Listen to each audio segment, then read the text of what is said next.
Hey everybody, it's Jay. Welcome back to the channel. Ah man, sometimes live stream is just it's just a funny thing. Oh my gosh. Every now and then you have to keep on your toes. My God. Anyway, guys, how is everybody? It is Sunday, 9:32 p.m. Holy crap, August 22nd. The time just keeps flying by. I could have sworn it was just July, not even yesterday. Like, holy crap, it's already July 22nd. We're almost at September. Oh my gosh, that's insane. Man, it just keeps going. All the toy news just keeps on coming. Everything just keeps rolling along. It's in freaking insane, everybody. How are you guys? How is everybody out there? Guys, I hope you're all doing well and staying safe. I, of course, am Jay. Welcome back to the channel. Welcome to the live stream. Thank you so much for joining me on this Sunday night. It's always the highlight of my weekend to be able to sit here, talk with you guys, interact with you guys a little bit, and find out how you guys are doing, what kind of toys you guys are finding.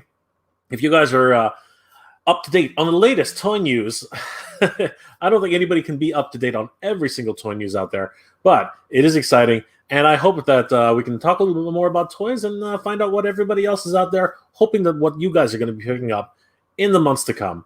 Oh my gosh, it's like new releases every single day. So, guys, how are you guys doing? Today in Toronto, I got to tell you, it was, and Markham and all the entire Greater Toronto area, holy crap, it was like 30 plus degrees, but the humidity was just insane. Oh my gosh, if like, you can see like my hair sticking together. My beard is all frizzy. You know, it's crazy. I was sweating all day. I was in the car doing some hunting. Just crazy. Yeah, just insane. But it comes with the territory. You know, that's the way toy hunting goes. But how is everybody out there? How are you guys doing? I got a couple people in the chat right now. That's awesome. Jermaine, what's going on, my friend? Good to see you. I'm doing well. Thank you very much. Armando. Hey, Armando. Good to see you. How's it going, everybody? Fizzle G. Yo, what's up, Jay? What's up, Fizzle G? Good to see you. Armando, if I can only grow my beard like that, honestly, bro, it's going to come off. It's going to come off. It's becoming a bit unmanageable now. I have to either trim it down like my roommate Core says, or it's got to go. It's just got to go. It's something that has to happen.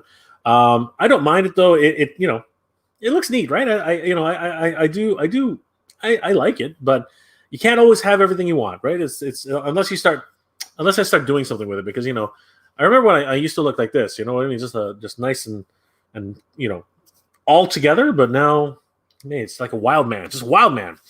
Rudder's Prime. Hey, what's going on? Jay, holy crap, I got to meet Vic Magnata on Sunday. Nice. At a local comic book store, I had him sign my SH Figure Arts Dragon Ball Z Broly, Dragon Ball Super Broly, Birder, and SDCC 2016 Broly. I even gave him a gift. That's awesome. From what I understand, he's a really great guy. Got into a bit of controversy, but you can't he's just a human being like everybody else. So glad you were able to meet him. What's he like? Is he a cool guy? Like as I understand, he's actually quite nice. I gave Vic a Funko Pop of Captain Kirk in his captain's chair. He loved it. That's awesome, dude. It's awesome that you were actually able to meet him. Yeah, cool. Which comic book store was it? That's really awesome, Radimus Prime. Armando, if the beard got to go, it has to happen on live stream. No, that would be uncontrollable. It would make a mess. Like I can't do it here properly. I mean, hair goes all over the place. It's it's not a good look. It's not a good look. If it does happen though, I will do some video. I will make a point of it. I'll put it out there for everybody to see. You can see the hilarity unfold. It's going to be funny for sure. It's going to be one of those things. I might cry. You never know. You never know. Something might happen. I never intended for it to be a big thing. I never thought, I never thought it was going to be something. I just kind of like just with anything. We went through our second round of closures, and yeah, I just sort of got comfortable, not not shaving really, and it just sort of did its thing. So yeah, but honestly, if I don't tame it, if I don't do something with it, it's just going to keep going, and it's not a good look. It's not a good look. I'm not totally sold on it. It's not the best. It's not the best look out there, and I'm not ashamed of it. I actually quite like it, but at the same time, if I am going to keep it, I have to make sure that it looks presentable. Because I was doing a presentation yesterday. I wonder if any of you guys caught the Ad Astra support quest presentation, which I did yesterday. If you did, thank you very much for attending. It was a lot of fun. Had a lot of great guests at the event. If you want to go check it out, please go check out Ad Astra Toronto on YouTube, and you can actually see the entire live stream. I did my own presentation as Megas J Retro. Talk about the Bad Batch and some of the figures that I picked up earlier that we saw in one of my episodes. We got to see a lot of different author guests there, including Julie Shreneda, a Canadian fantasy author, Ed Greenwood, who's also a fantasy writer for TSSR. He does a lot of the D&D books, and also Peter Kenneth, the Potter collector, who's an avid, actually a super fan for Harry Potter books. And yeah, it was fascinating having the three of them in the room together virtually. And just talking about their love of literature and science fiction and fantasy. So yeah, it was a really really great time. And of course, it was for a good cause to raise funds for Ad Astra, which is a local literary convention here in Toronto. Literary events, just like all geek events, guys, they do need some help right now. No events can actually do any in-person gatherings anymore. So the kind of revenue that they generate to be able to put on these geek-related shows, it's just not available to them right now. I happen to run a few of my own geek-related shows as well, and I have to say it's not easy to do without being able to put on a show, because obviously the admissions that you get at the membership that you get at the door, it allows you to actually continue with operations, getting funds to actually have for storage, for website maintenance, for any number of things, advertising, all that kind of stuff that's involved, planning, all those things that are involved in actually creating geek related events. It's required to actually keep the event going. So anytime you have a convention, a pop culture event of any sort, yeah, if they're not actually able to run for 1 year, it is a huge drag on them. It actually really affects their bottom line. It's crazy because monthly storage fees cost a lot of money. I don't know if anybody actually has a storage unit, but when you start storing like speakers and presentation equipment and screens, video game equipment, all this kind of stuff that's used in the convention. Yeah, it can cost. The costs just start adding up when you look at the whole big picture of it, and then of course there needs to be money put aside for the rental of the venue, whether it's done at a hotel or at a convention center or any number of different places, like a community center, a gym, anything where they have what's called like retro collection toys and stuff, the conventions where you actually go around and you look at all the dealers tables and you kind of do some thrifting, you know what I mean, or some so a whole bunch of different people who are toy or comic book stores who just basically come to the convention to advertise that they're a local comic book store and you should actually go check them out, or like I said, just a vendor who maybe has some really hard to find toys, and yeah, that's the kind of thing. All those expenses, add up. So, at Astra, which is a local literary convention here in Ontario, I was fortunate enough to actually be brought on to help organize some of their events. And yeah, this year we actually did a live stream. It was yesterday, and I do encourage everybody to take a look at it. Just take a look at Ad Astra Toronto. And you should be able to see my face along with other guests on there. And yeah, take a look. It was a lot of fun. I had a blast. Presenting as myself, obviously, with for the Bad Batch, and then just having a lot of fun with all the other guests and sharing memories of the event. with other organizers. It was really a lot of fun. So big thanks to everybody who was there yesterday. It really meant a lot. All the support and love and good energy to actually keep the convention going. It was amazing. We got a few patrons on their Patreon page and some much needed donations. It was amazing. So thank you guys for if you guys were there. Thank you so much for your support. Thank you for coming and watching the event. It was a lot. It was a blast. Armando says picked up Stridor, Leech, and Night Stalker vintage. Nice. That's awesome. Holy cow. Stridor alone, like I would love to get Stridor again. I had the other one. I had the purple and gold one. I can't remember what was his name. It was literally Stridor but different colors. It was Skeletor's mount. I can't remember anymore. Leech, oh man, one of my favorite toys as a kid. I used to love Leech. I used to stick him on. I used to just use that suction cup to stick him on the what's called my sliding window door in the back in the backyard. Yeah, my mom used to freak out all the time because she'd find this thing just sticking on the door. And I would be like, "Oh, sorry, mom," and she'd be like, "I told you not to play with that here." I'm like, "I know," right? So then I stuck it on my what's called the washroom mirror. And yeah, that didn't go over well either.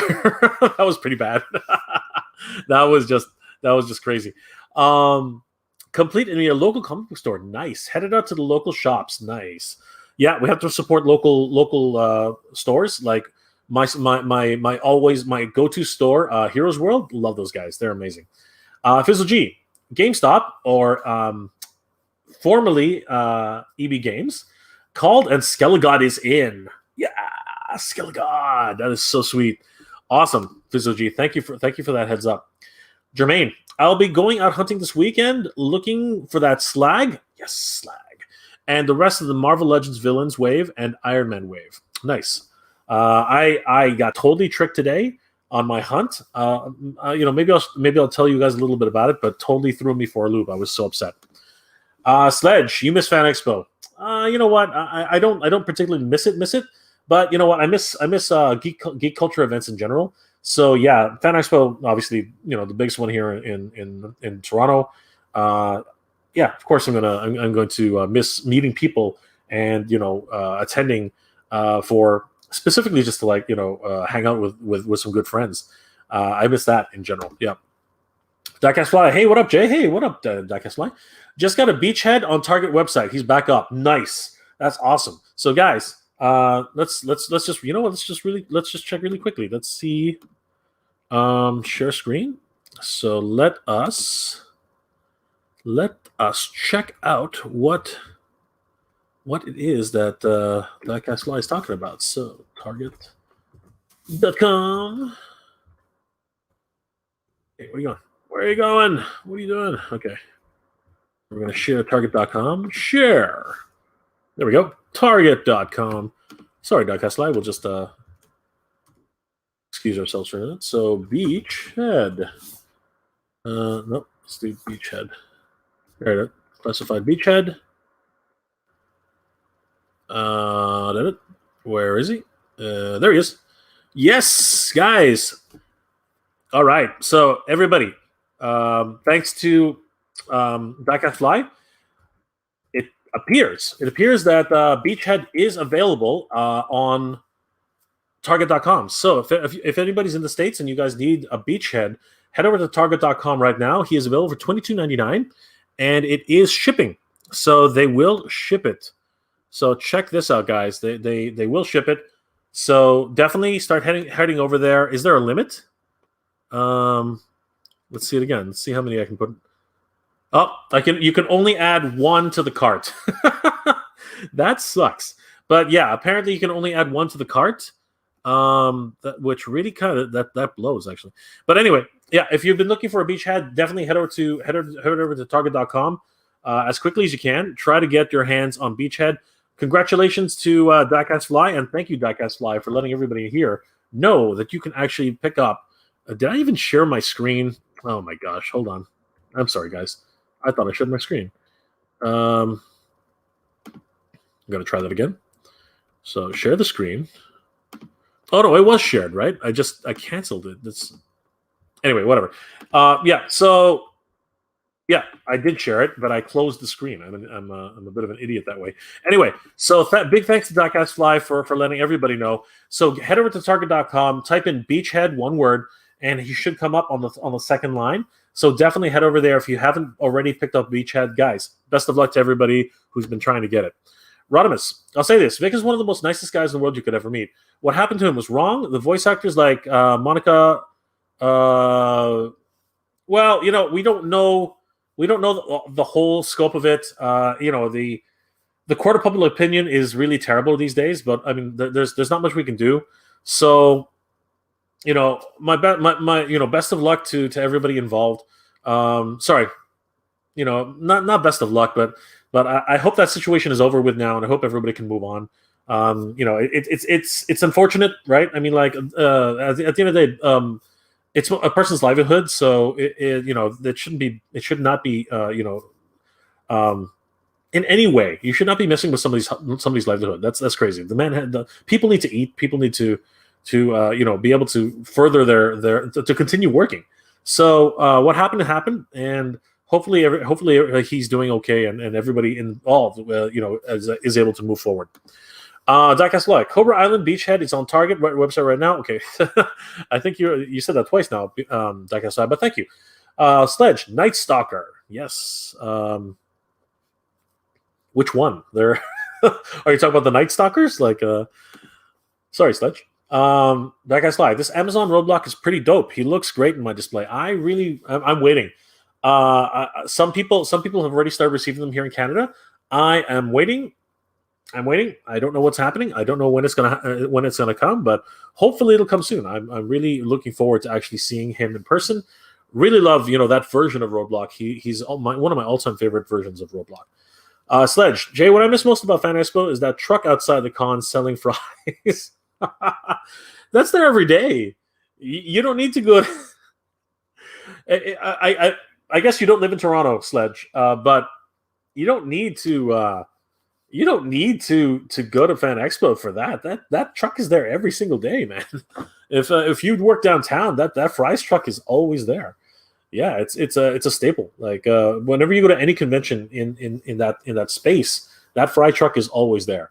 And I got to tell you, man, sometimes I have to wonder what if they recycle their oil, because sometimes I'm waiting and I see the back and I can see some questionable things there, but honestly, they are good fries. I'm not going to lie. They're really, really, really, really, really good fries. Diecast Fly, what do you think about the new G.I. Joe character leak recently? So, I don't put much stock in leaks as much as anything, except when they actually have some footage or something to back them up. Like the Zartan leak, even with my coverage of that, I think you guys saw, I was very skeptical. I was extremely skeptical as to the validity of those pictures. I was kind of like, what is this? Like, is this real? Like, or is this a really, really good approximation? Is it something that's really like did a customizer make these things? I was even questioning. I was like, if it was Hasbro, incredible. Love to see it. Can't wait for it to come out. If it's a customizer, oh my God, you are even more amazing because this looks incredible. But then the things just kept just kept getting more and more interesting and more credibility in the fact, in so much that it was packaged exactly like you would see a G.I. Joe classified figure, right? The what's it called? The bubble which was holding Zartan, that was it was just too much. It was hard to imagine that it couldn't be real, because it was exactly the way a retail figure would actually have been released. So it was one of those things where the credibility sort of kept getting better and better and better.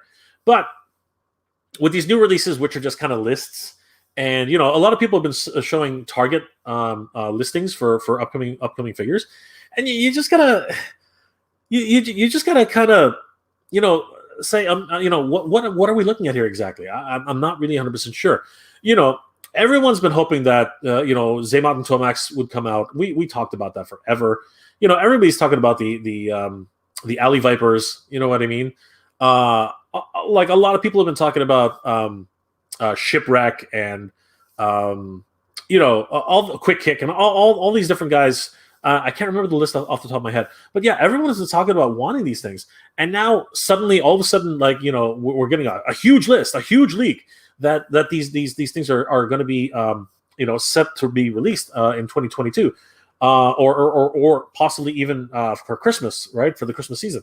And that's great. It allows for a lot of speculation and a lot of excitement, a lot of hype, but it's hard to say, right? I mean, like leaks are just that. Well, like they're at this stage, they're rumors, right? Unless I see something physical or something that's a little bit more tangible, that's I tend to be a very kind of skeptical, right? And that's why with the Zartan one, it had a little bit more credibility. We saw the box, we saw the packaging, we saw the way it was inset. A lot of the different heads made sense, and at the time when it first leaked, we didn't even know it changed color, right? So once that was actually confirmed, and we realized, oh my god, it's a color changing Zartan, our collective minds blew up, right? It was really, really amazing, and that's fine. The same thing with Major Blood. Major Blood is as I remember the first time it hit eBay. Even then, people were skeptical. They were like, "Is this for real? Is this a real thing, or is it a prototype?" But it was in a package. It was too good. And then when more started showing up out of nowhere, right, and started being sold, and then one was actually delivered to Robo at the Foosh, right? That just blew the barn doors wide open. But what ended up happening with that was just kind of ridiculous. At a certain point, Hasbro just flooded the market with them, right? And that was awesome, actually. I really appreciated that in a sense. So basically, unlike other Cobra Island figures, which distribution was kind of low, Major Blood is one of those Cobra Island figures where he had like a massive distribution in so many different regions. Some regions like Canada, we still have a little bit hard. It's still kind of hard to find him. So people are still hunting for him now here, which is fine. But if and then there was what's it called, the Target Summer Geek Out, that kind of helped, but at the same time it was kind of a disappointment at the same time. Yeah, GI June my butt, right? GI July is when it really happened with the Super 7 releases, with all that, with all the crazy stuff that's happening in Mezco, all the crazy stuff that was being released. GI July is really where it was at. GI June was kind of like whatever. It was a fizzle, right? It wasn't a boom. It was it kind of fizzled out. But in terms of all these leaked out characters, yeah, I'm not. I need a little bit more information. I need to get some more, confirmation that these are actually real. I would love for them to be real. So some of the characters on that list, of course, are my absolute favorites. So yeah, definitely looking forward to it. I've been dying to get Zaymon and Tomax, but I can't remember right now. Can somebody remind me? Was that for the classified series, or was it also for the vintage collection? Sorry, the retro collection, because I wasn't 100% sure as to how it was being handled. But anyway, overall, yeah, I'm hopeful. I'm hopeful that it's going to be something good. But I have a healthy skepticism about whether or not it's actually real. Armando, is there a chance for classified slaughter? Or is that a WWE rights? It's not just WWE. It's also now Valiverse. They've also secured the rights for Sergeant Slaughter. So I think that if they are going to release a Sergeant Slaughter in the classified line, he's probably going to be a deluxe figure.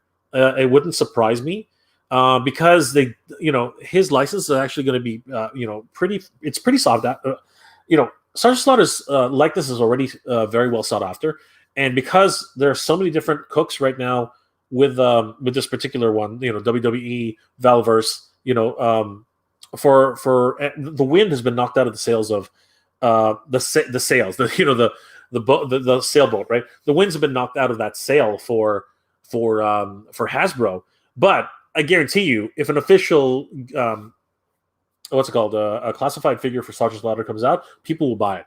People will run to it. People will be so excited about it. It would be ridiculous. But I do believe that he would have to be some sort of deluxe figure. They probably would actually make him come with his tank, his little vehicle tank. So it wouldn't surprise me. And then maybe later on down the road, they will release a second figure, which is a standalone figure. So I could fully see a Cobra Island version of Sergeant Slaughter, and then a regular edition of Sergeant Slaughter. So they're gonna want to milk that particular license as far that particular likeness as far as possible, right? Because it would definitely be a likeness issue, going forward. Fizzle G, diecast. I hope it's true. Yes, I hope it's true too, 100%. But Night Stalker is the evil Steve. Okay, that's what a Sledge. Thank you so much. Thank you, Armando. Yeah, you just can't throw names out to me. As much of a He-Man fan as I am, sometimes things are gonna. I own the damn thing. I forgot about it. You know what I mean? Like crazy.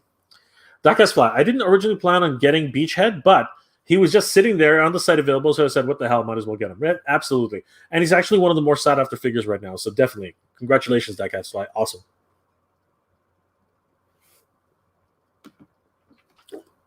Ortimus Prime. I'm happy I got my Amazon Roadblock. Oh, pardon me. I put him with my classified figures and put the first version of classified Roadblock back in his box and into storage. Aw, man, don't do that. You should have them both. Do like a shadow effect or something. I'm just kidding. They're your toys, dude. Do whatever you want.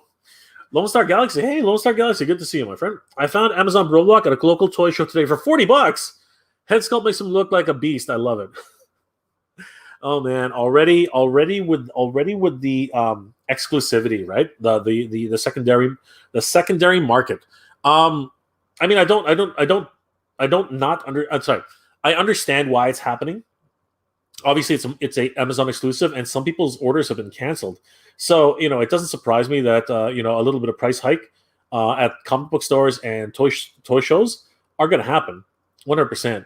I really did wish, and like always with anything that's that's an exclusive for any for any release, I would hope that there was enough product out there to meet demand. Obviously, there was to a certain extent, but it sold out. And then what really kind of is upsetting is that people's orders are getting canceled. That's terrible. Amazon's been terrible for that. The pre-order system that they have is great. No money down. You know what I mean? And you're super excited when you get the pre-order, but then it's always that nerve-wracking situation when you finally see that they're starting to come out, and then all of a sudden a week later you're literally on pins and needles, and you're like, is it gonna get canceled? Is it gonna get canceled? And it's like come on, shipping notice, and then boom, it gets canceled, and you're like, what the beep beep beep beep beep beep beep, right? So freak. What do you do? Like what do you do? It's just an exercise in frustration in a lot of ways on that level. So yeah, just terrible. I hope he comes back up for the Milky Way again. That's the other thing that really burns my biscuit with Amazon. Like these code words, these code names. Why? Like it's like you have to have a secret a translation passphrases to figure out just how to pre-order a freaking figure. And if you're not the first, if you're not the first 200 people in there, you're literally on thin ice trying to get these figures. It's just terrible. It's just nuts. Like make it fair for everybody, Amazon. Seriously, make it fair. It's just ridiculous. Jermaine, thank you, Diecast. Beachhead secured. Excellent. Glad that's a big, huge one up for Diecast Fly, helping people out. This is what we're supposed to do as a community. Thank you, Diecast Fly. Congratulations, Jermaine. Achieved. Sledge. We need in the Twins by Hasbro and Super 7. Yeah, I'm really hoping. I'm pretty sure. I'm so confident that they're going to do the Twins. It would be stupid for them not to. I'm hoping that Super 7 doesn't do Zaymot on one and then Tomax on a separate package. I'm hoping that they have their very first 2-pack. I think that would be awesome. Just like the way NECA does their Bebop and Rocksteady, Shredder and Leonardo, Shredder and Krang, what was it called? Who was it? Shredder, Splinter and Baxter Stockman. The Fly Stockman. That needs to happen with this new release of these Ultimates G.I. Joe. That's something that must happen. This is important. So yeah, I'm supremely confident that they're definitely going to do it. That's not even a question. They're definitely going to be doing the Twins 100%. But I think that they should do a 2-pack. They should not do 1-pack here, 1-pack there. That would be terrible. That would be ridiculous. Unfortunately, I can see it. I can totally see it. Jermaine, Diecast Fly at Jermaine. No doubt, man. I know you were trying to get him and the Firefly a while back. That's awesome, dude. One up for you, Diecast Fly and Jermaine. Congratulations on being able to grab that. Rodimus. So Jay, you heard about the Transformers Legacy line and coming in 2022? I heard that we're going to get proper Studdicons to make a proper Minosaur. So long, Combiner Wars Minosaur. But if it's the Legacy line, does that mean it's from the G1 versions? I'm you know what? I saw something today. I didn't actually pay attention. I'm not gonna lie. So I'm gonna have to. I think it was the Slag podcast. So I'm gonna have to go back and listen to that. So thanks, Rodimus, for reminding me. Diecast Fly. Yeah, we all hope so. Right now, we all hope so. Jermaine, I super thanks to Diecast Fly. Awesome. Fizzle G. The power of positivity, you got to believe. Yes, this is important. This is important. But don't just rely completely on positivity. It's you still have to do the practical things too. Diecast Fly. According to Bobby Valverse, he thinks the classified line will probably have 2 more waves because the movie flopped based on his experience in Hasbro. Honestly, I don't believe in speculation on that level. The classified line is doing so well just because the movie did poorly, and there's a connection to the classified line in so much that they released classified figures for Snake Eyes. The classified line right now, as it stands, is doing extremely well. I can't see them just ending off the line with only two more waves. I mean, yeah, I know Valverse.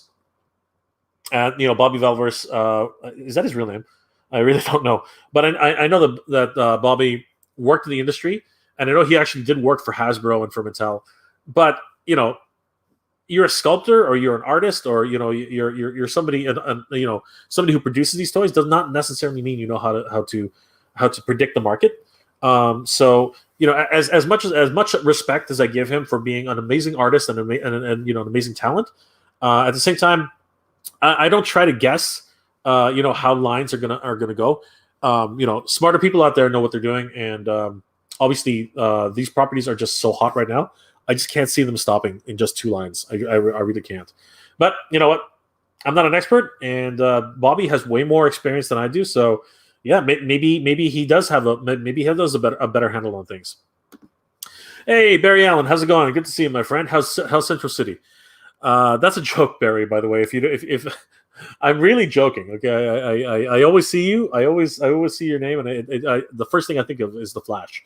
So I always say the same thing every time I see you, which is how's Central City, and I hope I know that it's an affectionate term. I'm not trying to make fun of you. It's just something I thought it's just me being a smartass. So how are you doing, Barry? Good to see you. That guy's live. Tomax and Zaymot is for the classified line. Yes, perfect, excellent. I know they're going to make them. I know they're going to release them eventually on the retro collection, but very, very excited to hear that they're coming for the classified line. Hopefully on a leak. Sledge, how did we never get Mr. T in the G.I. Joe in the 80s? He was not. He had his own cartoon, right? Mr. T had his own cartoon. He was with the A-Team, so the licenses abounded for Mr. T. There really was no, and we had Sergeant Slaughter. So there already was a wrestling connection. We didn't need another wrestler. We got the Fridge, for crying out loud, man. The Fridge was a G.I. Joe figure. So again, there's just so many different things. A lot of different sports crossovers. So we didn't need Mr. T, man. Mr. T already had it. He had Serial. He had freaking a TV show. He had a cartoon. Man, Mr. T was awesome. Let Mr. T do his thing. He doesn't need to be a G.I. Joe. He's already he beat up Rocky. Mr. T beat up Rocky, man. What more do you need? If you can beat Rocky, you can do anything. Noni M. That's how I feel about Walmart. They usually cancel orders at the last minute, and it's a pre-order. I don't understand it. Noni, all pre-orders are in danger of actually being canceled. When you're at the size of a major retailer like Walmart, Amazon, or Target, when you're that size and you're servicing, literally millions of customers all around the world, the biggest problem is having enough product and having enough lines of distribution. What's it called? Having enough product to actually meet the demand. They really have to have a better communication with their suppliers. So really, it's up to Hasbro to fulfill the needs of the pre-orders. But if they can't, Walmart is obligated to cancel, and same thing with Amazon. But you know what? It's so disingenuous, and they should offer you some sort of compensation for that, because just like myself, when I ordered the Thundercats, where the hell are you serious? Yeah, okay, fine. Yeah, when I ordered the Thundercats, right? I trusted a company, an online retailer who shall not be named because I don't want to give them any more credit. But yeah, they canceled my pre-order, and with Super 7, you only get one chance, right? You only get one chance because once it's sold out at other retailers, it's over, right? So that was a huge that. I literally lost my crap. It was terrible because I literally had no recourse on how to actually order another set of figures. Luckily, by some miracle, a very nice gentleman, Adam, downtown Toronto, he was actually getting rid of his set of Super 7 figures, and he just wanted to do a trade and some cash. And it was from Massive Origins figures, Wave 1 and Wave 2. And I was there. I ran down there, brought him my duplicates of who was it? Trapjaw, Manny Faces, Man-at-Arms, Skeletor, He-Man, Battle Cat. Yeah, and evil-lyn. So freaking what's it called? Six figures plus Battle Cat. Yeah, did that a little bit of cash, and I got He-Man. Sorry, what am I talking about? I got Lion-O. I got Lion-O and Mum-Ra for that. And for me, that was a great trade. It was incredible value. So yeah, I really appreciate that trade with Adam. Thank you so much. But if it wasn't for Adam, I would not have those. And eventually, I was able to track down Jackalman and Panthro through other fan channels. But because I thought I had it in the bag, I thought I had it lock stock with this online retailer, and that they were going to honor their promise to actually fulfill this order. And no, they just straight out canceled it on me.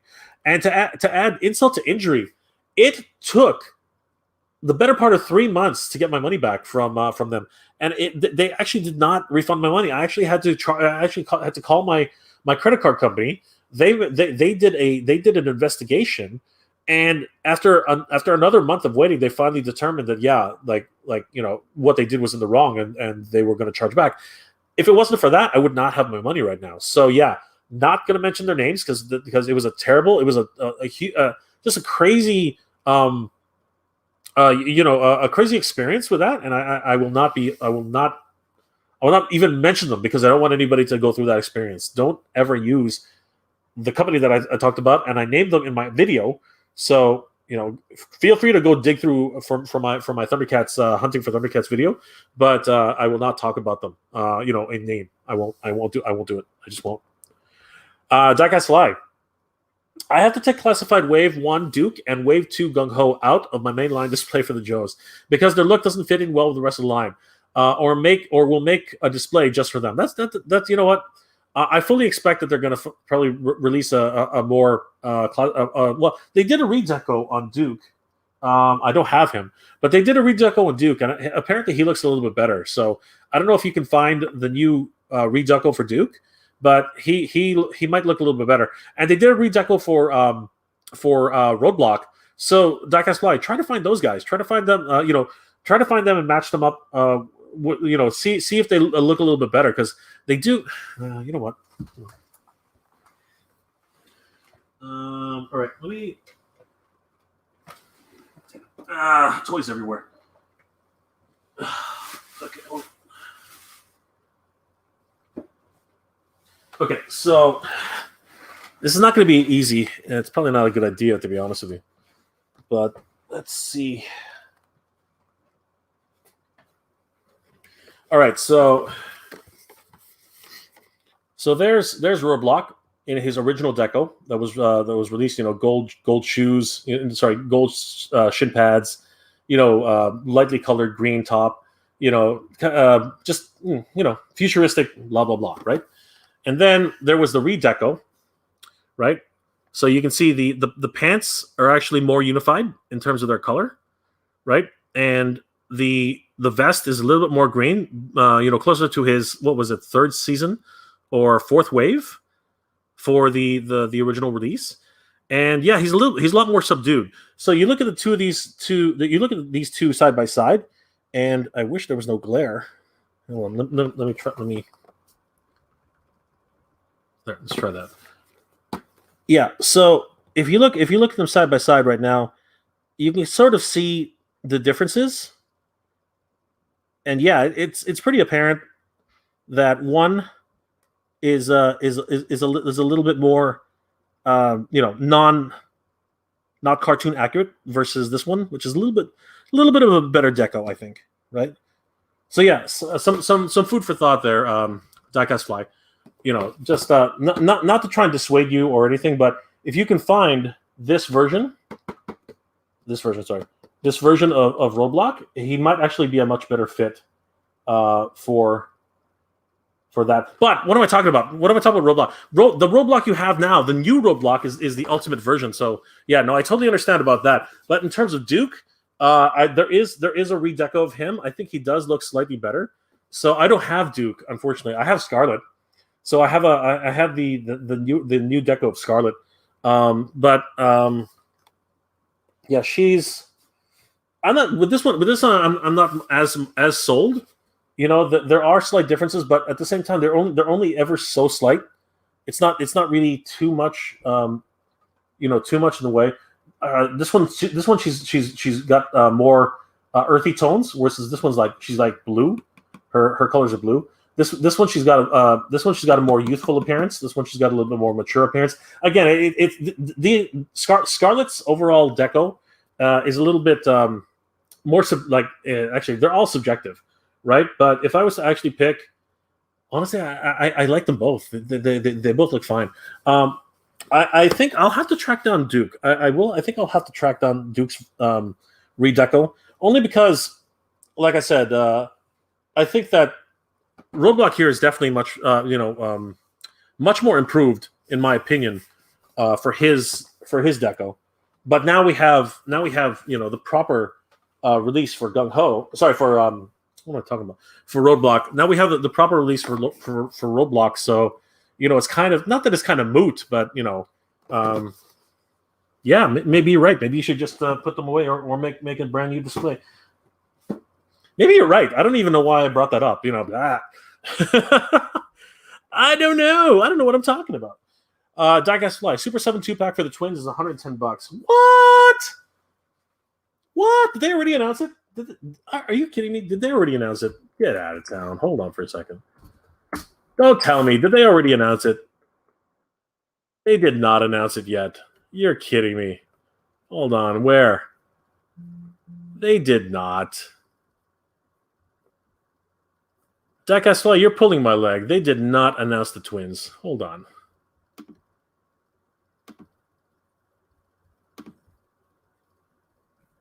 Okay, that's dumb.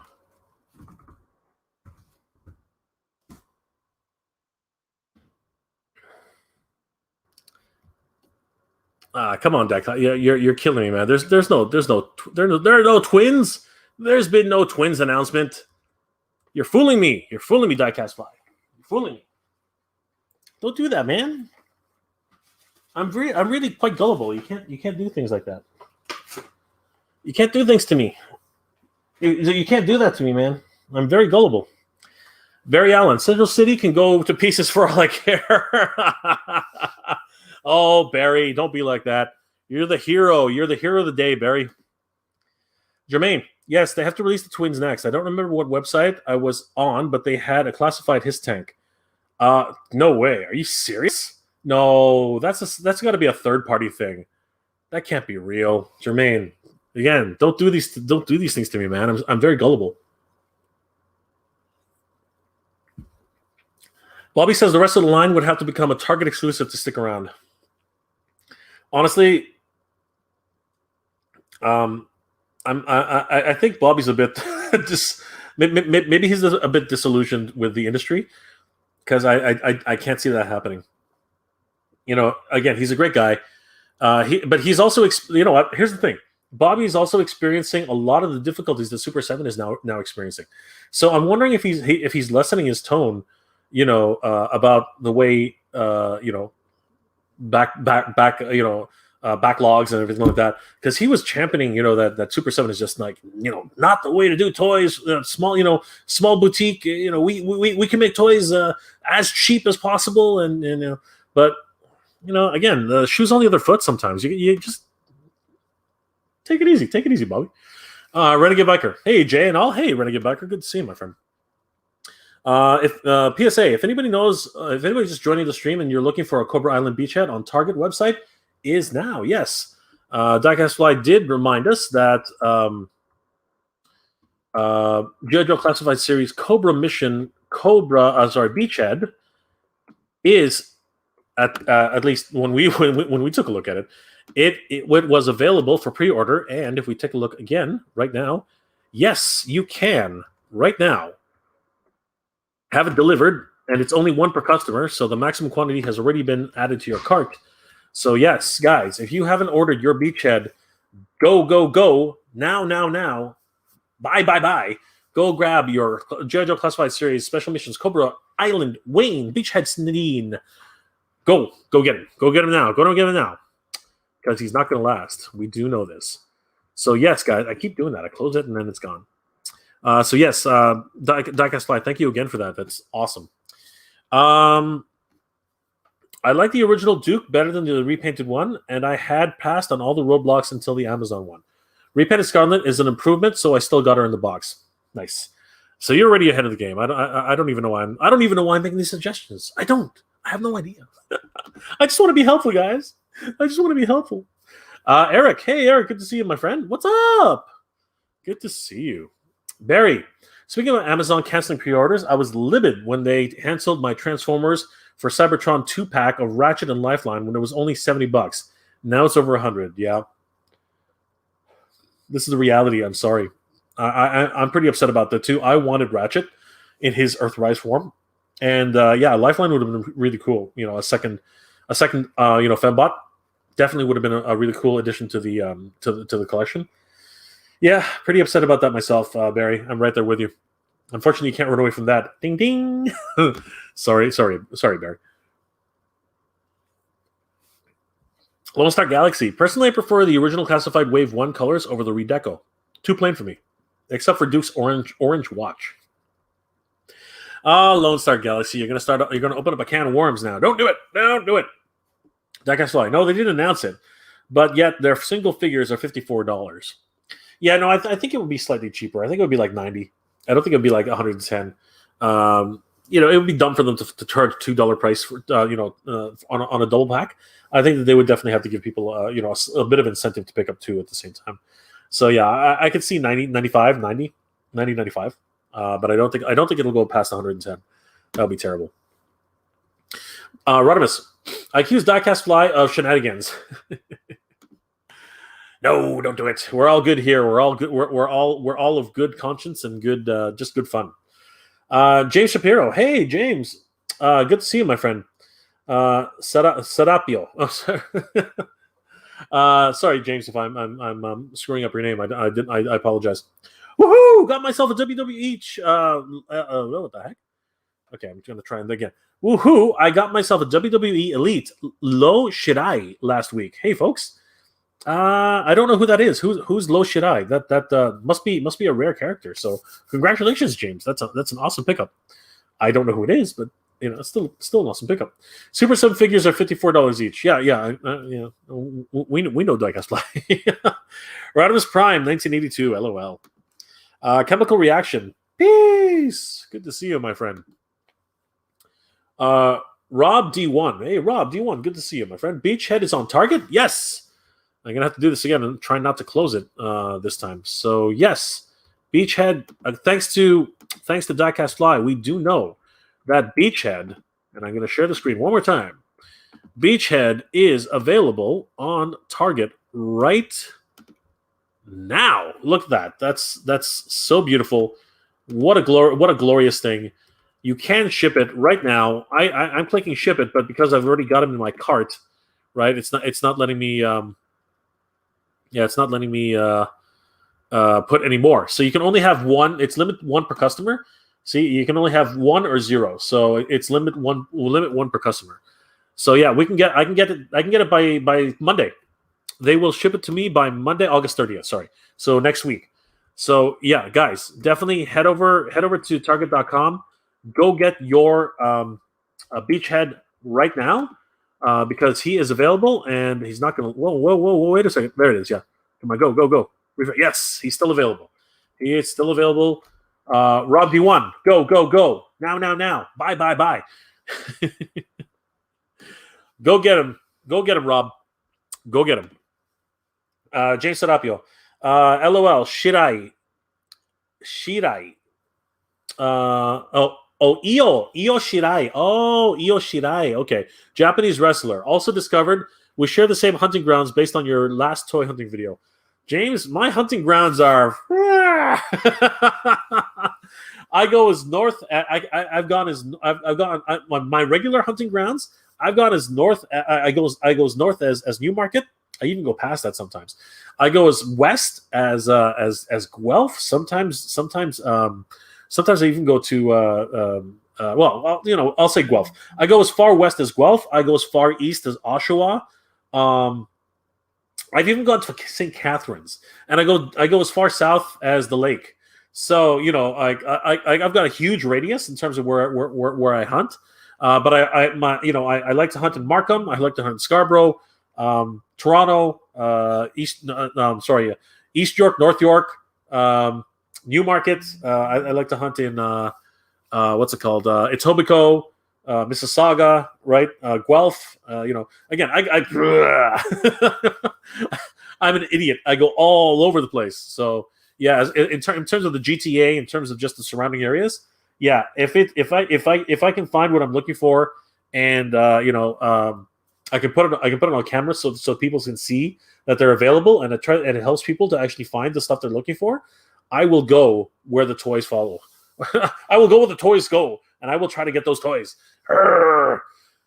Wasting gas and time and money, but I love it. I love doing it. I love showing it to you guys. I love showing you guys the fact that they're out there, and that we have the power. And you know what? On that note, I might as well show off what I was hunting for today. I'll go grab it in a second. But James, we probably do share the same hunting grounds because I am everywhere, my friend. I am everywhere. Barry, one day at EB Games, I got a Shattered Glass 2-pack of Ratchet and Prime when they still had my order of Ratchet and Lifeline on Amazon. Yeah, every now and then, every so often, EB Games will get the overflow of figures from Amazon.com. It's weird. So some people actually get their orders canceled, and then they'll show up at ebgames.ca. It's weird.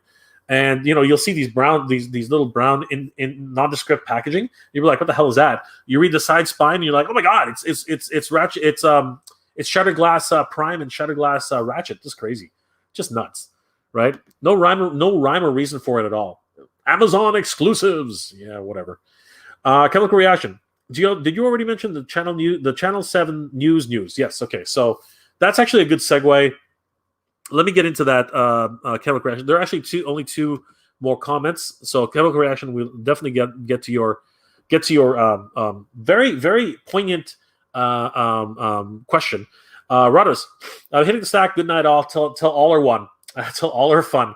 Till all are one, my friend Rodimus. Till all are one. The chosen one, Rodimus Prime. Jay, I'm supposed to get the vintage Storm Shadow version 1 by tomorrow and the file card. Awesome, dude. The only thing that's left the only thing is that it has a yellowed. It's been a little bit yellowed on the chest, but I plan on doing a retrobite indoors on it. Okay, well, best of luck, my friend. and be careful because those what's it called, the what are they called again, the U band, the U rubber band, yeah, it's very delicate, so be very careful with those, because with retrobrighting, I know you have to use a certain chemical to actually get it done. Be careful when you put the what are they called, U bends, U rubber bands, oh God, everyone's gonna berate me in the comments for that. But anyway, the rubber band that holds their legs together. Be very careful with that thing. Okay, so Chemical Reaction asks a really good question. Have I talked about the Super 7 channel news yet? No, I have not. Let's get to it. Let me pull up what happened. The notice I got from NECA.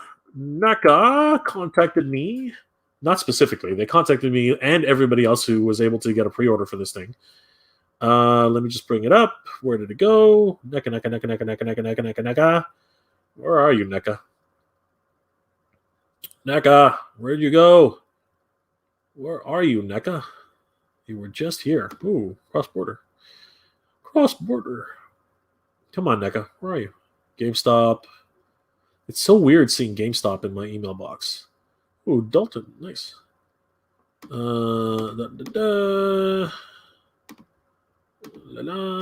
are you? I just had it.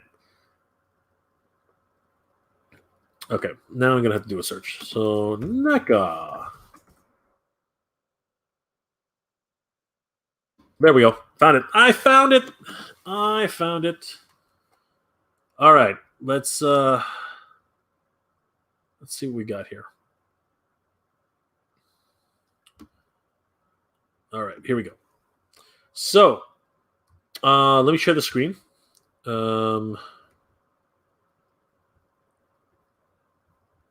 Hide that. Let's stop the screen. Share the screen. All right, so guys, this is what I received from NECA 2 days ago. And it is an email addressed to moi. So, Chemical Reaction, here is your answer.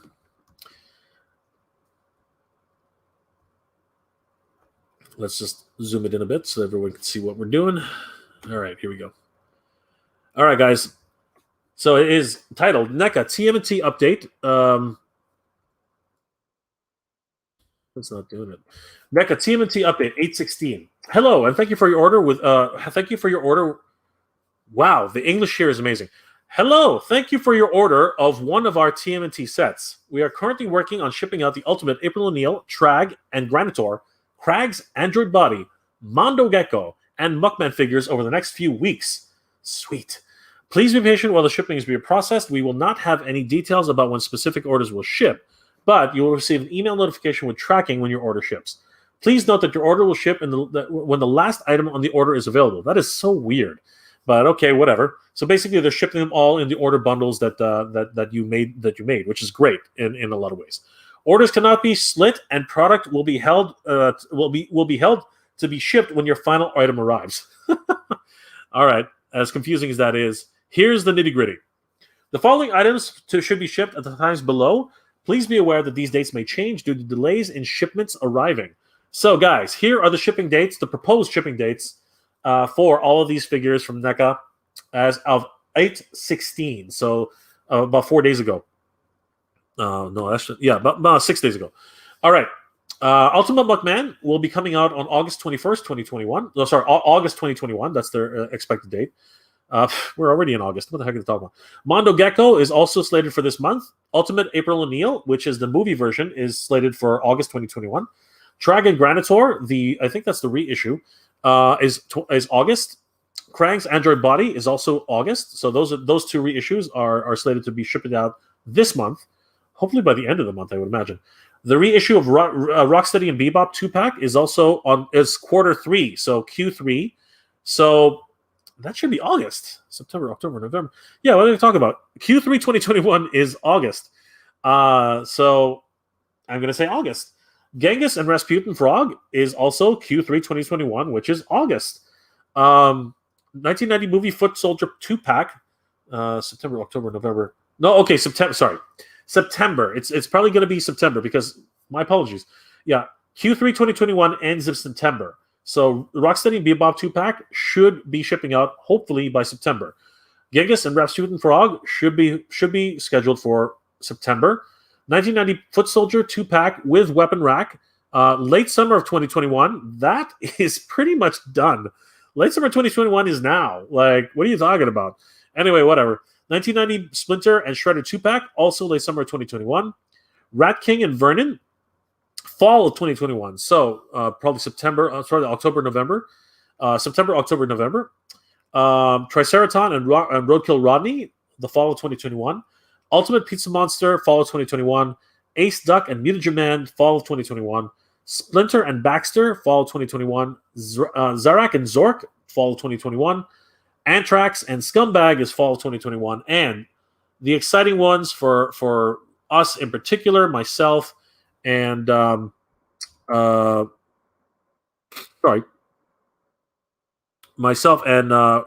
D1. I think it was Rob D1, wasn't it? No, sorry, Chemical Reaction. Yeah, myself and Chemical Reaction have been looking forward to this. Ultimate April O'Neil Signature Edition is slated to be delivered Q4 2021, which sucks because that means it can be delivered either October, November, or December. It could be any one of those months. So right now, it's a big kind of middle finger to us right now because honestly, they sent us a notice for the thank you of the sale and literally just told us, yeah, anytime, either October, November, or December, it can ship out. So what the heck, NECA? Thank you for nothing. That's crazy. Same thing with the Channel 6. Sorry, that was the Ultimate April O'Neil Signature Edition. So that's the movie. What am I talking about? That is the movie edition of April O'Neil with the signature press pass and the Channel 6 Newsroom 4-pack, which is what I wanted and what Chemical Reaction was asking about. That bundle is also set for Q4 of 2021, as well as the Turtles in Disguise 4-pack. Once again, set for Q4 2021. Thank you for your patience, NECA. Yeah, NECA, thank you for nothing. That was supremely disappointing.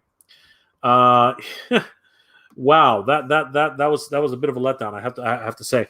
So yeah, Chemical Reaction. That actually was what I wanted to talk about. But my order has not been canceled yet, and that's the important thing. We're talking about pre-orders a lot. We're talking about what's been happening in the industry. So yeah, at least NECA, unlike Walmart and unlike Target and unlike all these other companies, at least they're keeping you updated to a certain degree, to a certain point of view. They're keeping you updated. Oftentimes, Walmart, Target, Amazon, they'll just cancel your order and then tell you later, right? You don't even know it's been canceled until you get the email after the fact. That's just disingenuous in my opinion. So yeah, Chemical Reaction. I hope that helps answer your question. We should be getting the Channel 7 pack October, November, December, Q4 of 2021. So at least it's not Q1 of 2022.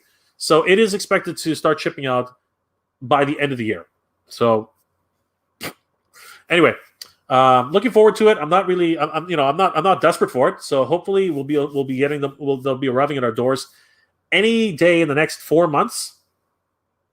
Hopefully we'll see what happens, but it is what it is.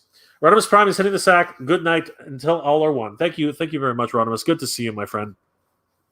Renegade Biker, Jay, am I supposed to... actually, I went through all these. O-rings. Yes, James, you are correct. The O-rings. I kept saying U-rings. The U-rings are actually on He-Man. The O-rings are what were on the original versions of the G.I. Joes. Thank you so much, James. I really get confused sometimes. That's what happens with old age. Old age gets you. We all have a hard time finding NECA. This is true. This is absolutely true. More so here in Canada, Fizzy, which I don't know if you know that. We only ever get NECA here in EB Games now, or GameStop. Walmart stopped carrying NECA here in Canada, and so did Toys R Us. It's kind of sad. Renegade Biker, I'm getting my vintage G.I. Joe from eBay. Plan on taking out the O-ring to do the retro betting indoors, Jay. Nice. That is the way to do it. Don't damage that O-ring. But again, be careful too. Those things are delicate, man. Mario. Good to see you, my friend. Mario. I just received my movie April O'Neil, and I hate the legs. I need to customize them. You know what? Unfortunately, that's what happens when you get with bare legs or stocking legs. They're not gonna. They're not exactly gonna look right, Mario. But at least you got her. I'm waiting for EB Games to start getting them in, but I might regret that because that actually might be a bad idea. Maybe I should just bite the bullet. Jay, have you seen my video channels show that how to organize the card files for G.I. Joe and Cobra? It helps to keep them fresh and not bent. I will take a look at Renegade Biker. This weekend was just hell for me. As you know, I did a live stream yesterday and in support of Ad Astra. So yeah, it's been pretty crazy. Kevin McCauley, hey Kevin, good to see you, my friend. You put Saturday on your thumbnail. Today is Sunday, but the date's right. Oh God, did I do that? Oh my gosh. Yeah. You saw that look? That was the look when Jay knew he effed up. That was the look. That was the look when Jay knew he effed up. That was the look. Is that what Jay did?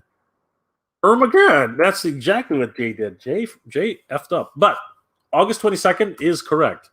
It is August 22nd. Yeah, it is. It is August 22nd. I did do that right. I'm a moron, just not that much of a moron. Well, actually, I'm pretty much a complete moron. Chemical Reaction, thank you. No problem, Chemical Reaction. I try to keep everybody up to date as much as possible. That was my update of the week. We shall see how NECA continues to fulfill these new obligations for them. But you know, we don't know. Diecast Live. Super 7 Thundercats will wait. Continue. The wait continues. Yes. I'm waiting for Slithe. I've heard that Slithe is actually in the U.S. somewhere. I've heard that Captain Cracker is in the U.S. somewhere, which has its own connotations, but we won't talk about that later. And I'm dying to see Chitara, and I'm dying to see who was it? Tigra? No, it was Chitara, and who was it? Was it who was in that wave? Who was in that wave?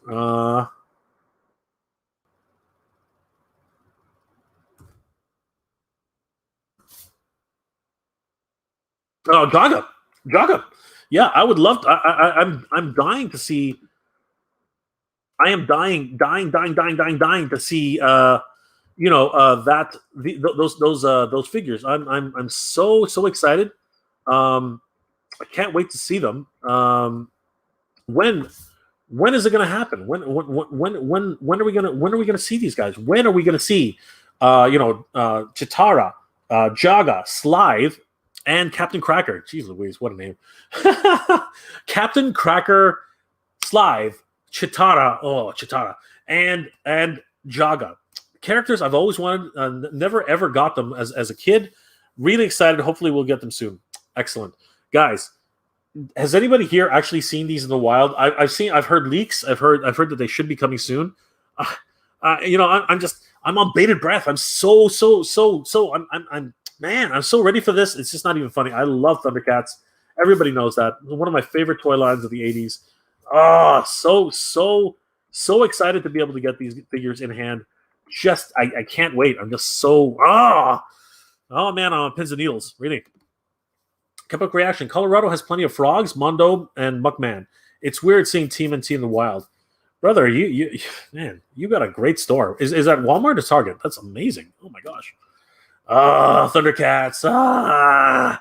Yeah, I know it's not for everybody, but I love Thundercats. I love Thundercats. Oh my gosh, I love Thundercats. Everyone knows that. Everyone here on this channel knows I love Thundercats because I have my own custom sword built for the Thundercats. So yeah, I'm gonna do a full review on that one day. One day I'm gonna do a full review. It's gonna be awesome. It's gonna be awesome. All right, guys. So Chemical Crash says only on Target. Nice. Okay. At least there's that. So guys, I want to move on to the next topic at hand. This is something which is kind of polarizing to a lot of people now, but yeah, I really wanted to talk about the new He-Man in the Masters Universe Netflix series. This is something which is gonna no, not that. Why does Revolutions always come up first? No, here it is.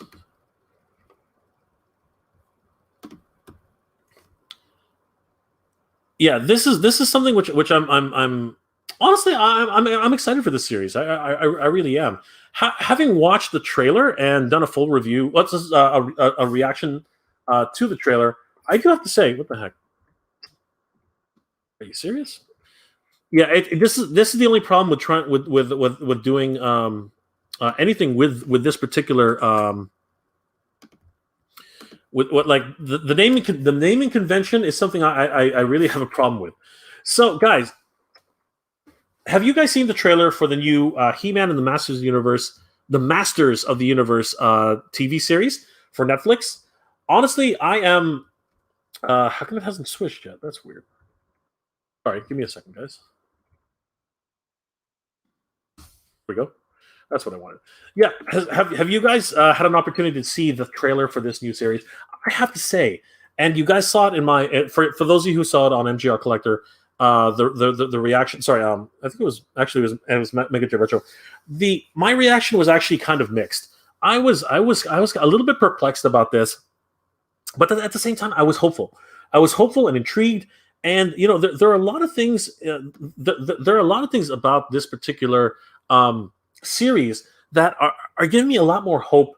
And I'm really sort of at that crossroads where I am absolutely in love with Master Universe. Anything Master Universe. I love Master Universe. I love Master Universe, the original version back from Mattel. I love He-Man and the Master Universe cartoon series. I love the 2000X version of Masters Universe. I love, and everyone can doubt me on this, but I actually do really enjoy. Sorry, love is a strong word on that one, but I really did enjoy Master Universe Revelations, and I'm gonna show you guys something that I picked up today. I think you guys enjoy it. Really enjoyed the Master Universe Revelations. No matter what anybody is trying to tell me, I enjoyed it. I thought it was actually quite good. And now with this brand new He-Man and the Masters Universe trailer that just dropped, I am super hopeful for this. And you know what? I really want to talk about this because, honestly, this is a series which is made for today's kids. And that's important. It's not She-Ra, okay? A lot of people, who watch She-Ra and, saw, the character designs were turned off by them. I never bothered watching She-Ra at all. After watching the first trailer, after watching, snippets here and there on YouTube, watching She-Ra was just, I knew right away, I was like, I'm not going to enjoy the series at all. I'm just not, it's not for me. She-Ra as a cartoon is not for me. It's aimed at young kids, like really, really young kids, and actually might even be aimed at young girls. So I knew pretty much right away, I was like, no, I'm not going to watch this. I'm not going to watch She-Ra because it's not for me. It's not aimed at me. It's not for me as a lover and as a staunch super fan of Master Universe. It's not for me. So I refused to watch it. Sorry, not refused. I decided not to watch it. Not that I refused to watch it. I decided not to watch it.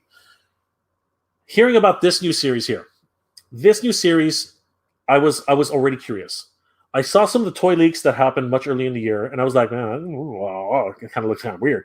I saw the first picture that was released for the CG render of Battle Cat and He-Man, and I was like, okay, that's kind of neat. It kind of looks kind of cool. When the trailer dropped, I was like, all right, let's check it out.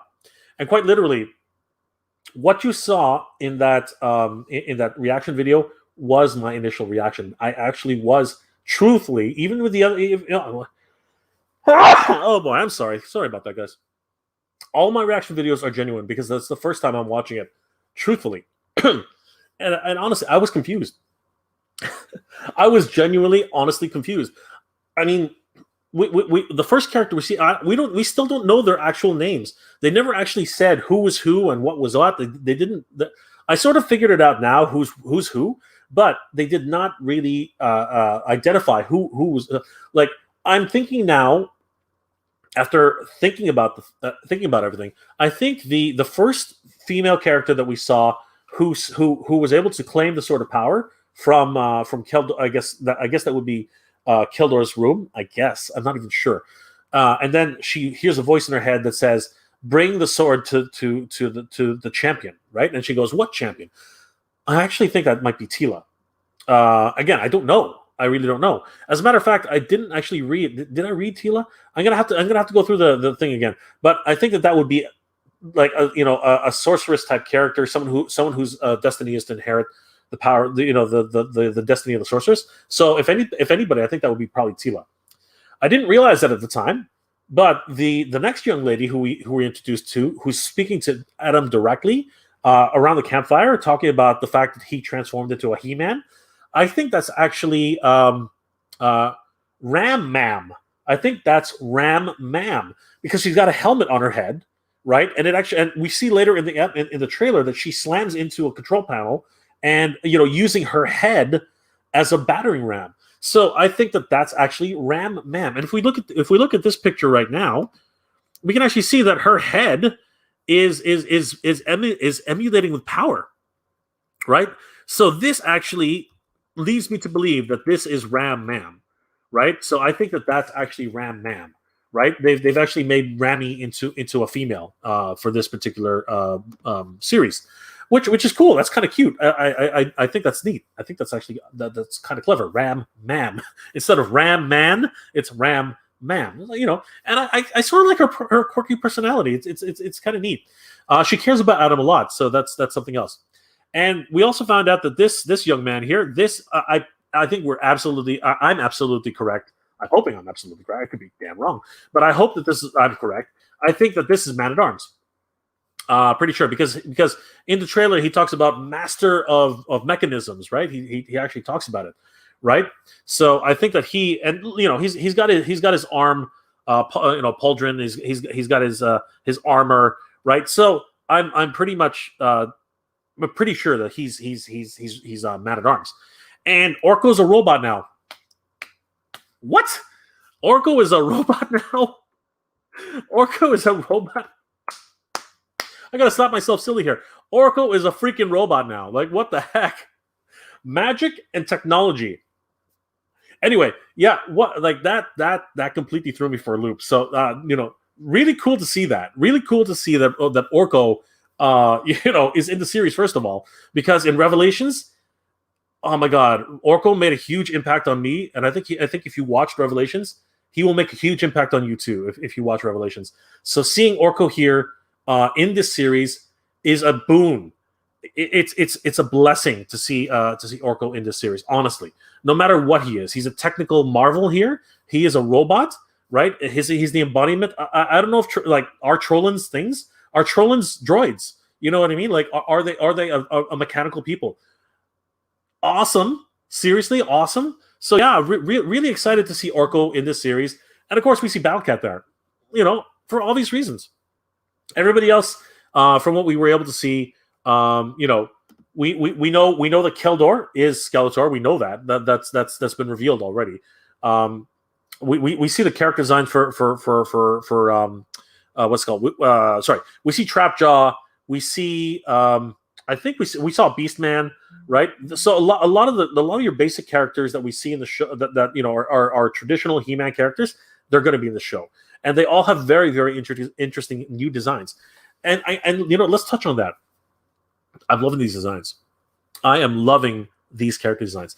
They're doing it for me. And as I mentioned in the trailer review, it has a very what's it called? Not Pixar, more DreamWorks. It's got a very DreamWorks, aesthetic, and I like that. I like the way they do DreamWorks. But I didn't realize it at the time. But my roommate Core, he reminded me. He was like, honestly, especially when we were seeing the very first character, who I think is Tila, he goes, those things floating around her head, they remind me of Mercy. And I was like, yeah, that's right. Those things remind me of the technology aspect of it. Everything around, the kinds of things that the way they have, powers and are augmented people with special abilities, specialty. They do remind me of Overwatch. They remind me of Overwatch so much. And I've been telling everybody this. I don't play Overwatch, but I love the lore. I love the lore of Overwatch. I love the way the world is scoped. I love the way the whenever Blizzard does shorts for Overwatch, I am glued to the screen. My favorite short of Overwatch is definitely the tale of Genji and Hanzo. I love that. It has a lot of it reminded me of Avatar: The Last Airbender. In the way it was directed. I really loved it. And this series here, this character design, this look, this reminds me now that the core is really just hammered into my head, and I realized that why I like it so much. This really does remind me of of Overwatch, like so much like Overwatch, and I really actually really I have a lot of affinity towards that. It's really something. He-Man is like, okay, his proportions are just outlandish. He's got a huge upper torso. He's got a huge arms. And if you thought that the Revelations toy had a small head, man, are you going to be shocked when you see He-Man? He's got a tiny head.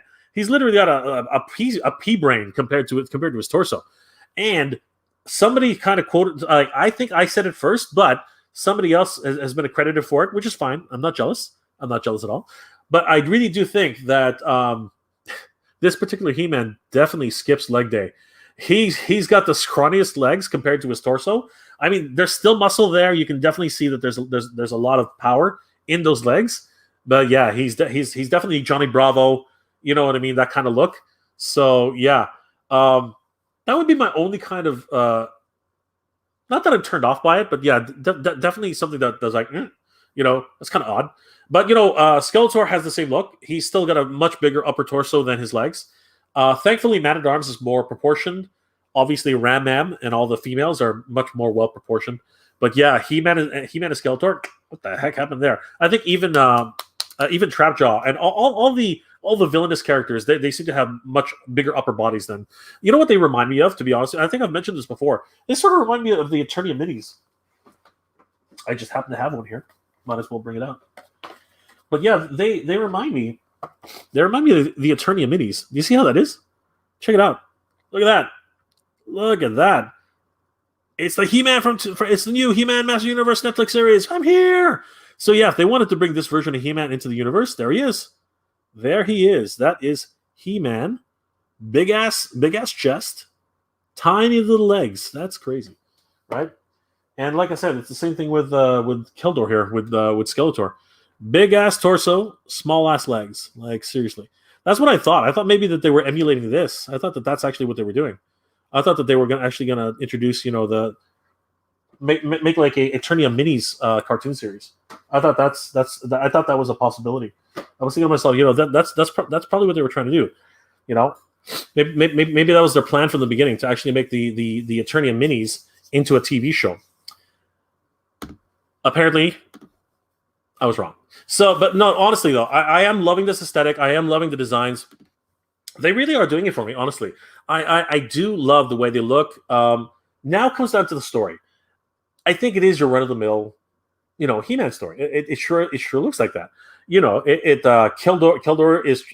Keldor somehow has the power sword, right? And of course, this young woman, who I think is Tila, she's stolen the power sword and actually has to give it to the champion, right? And now the champion, right, once he's claimed his destiny and calls upon the power of Grayskull, we see Grayskull just pop out of the background and make big, huge lightning. It's awesome, right? So yeah, and their destiny is to save Eternia, if that even is Eternia. But yeah, again, your run-of-the-mill He-Man story, but set in a new futuristic world where where magic and technology are literally like this. Right, so now we have a new take on it. We have new character designs which appeal to younger people, and we have characters who are pretty much obviously designed to appeal to young kids.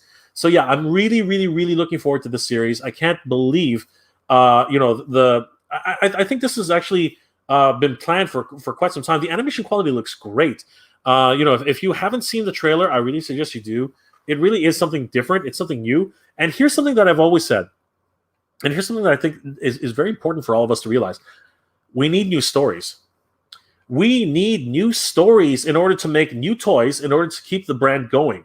We need new stories for He-Man and the Master Universe. We can't just stick to the same old storyline, the same old, He-Man is the savior, Skeletor is evil, here's Hordak, here's She-Ra, here's this, here's that. Get into trouble once, go get rescued, here comes that. No, we need new stories. We need new stories to energize people. We need new stories to bring in new fans. And this is a good step. This is a good start for that, right? It's not so kiddie. As I was watching it, I realized something. It's not so kiddie that I can't enjoy it, and it's not so kiddie that it's gonna be relegated to a kids show. It's kind of like Avatar: The Last Airbender. When I was watching Avatar: The Last Airbender, even though the first few episodes it was kind of like, yeah, it feels like a kids show. Progressively over the seasons, it started getting better and better and better, more mature, more adult, darker. Right? It started getting better and better and better each episode, each season. I'm really hoping that this is going to be something like that, and that fans of He-Man and the Master Universe will actually start gravitating towards it. I haven't seen the series at all. I haven't seen even one episode, but from the trailer alone, I have high hopes. I have high hopes for this. I don't know. Have you guys seen the trailer? I'm curious to know what you guys think, because I don't know if I'm the only one who thinks this way, but I really am very curious and very hopeful. Obi-Wan, good to see you, my friend. I am not going to say your last name. Obi-Wan, good to see you. Did you ever purchase the Primal Fear of Thundercats? No, what is that? What is the Primal Fear of Thundercats? I don't know what that is. Let me look it up. What is the Primal Fear of Thundercats? Okay.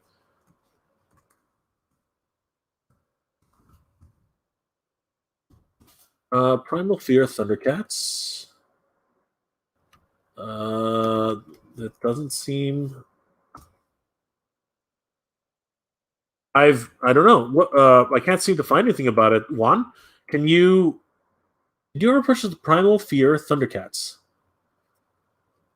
I'm gonna say no. First of all, no. I don't even know what that is. Obi-Wan, please enlighten us. Let us know what that is. Obi-Wan, you only got Mum Ra Primal Fear figure. You only got Primal Fear fig, Mum Ra. Okay, okay. Sorry. Okay, now you guys seem to know what that is. Hold on for a second. Cat's Primal Fear. No,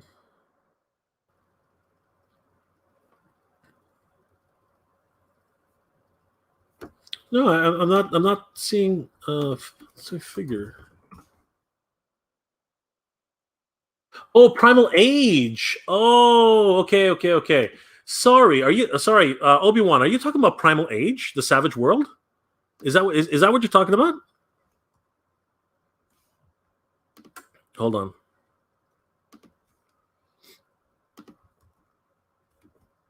Obi-Wan, are you talking about? Hey, what the heck?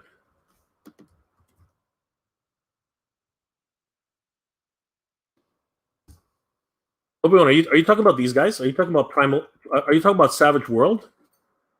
Is that the ones you're talking about? Just wondering, because no, I never picked these guys up. So yeah, they do look cool. But I never did pick them up, because obviously they're in the 5.5 inch style of He-Man and the Master Universe.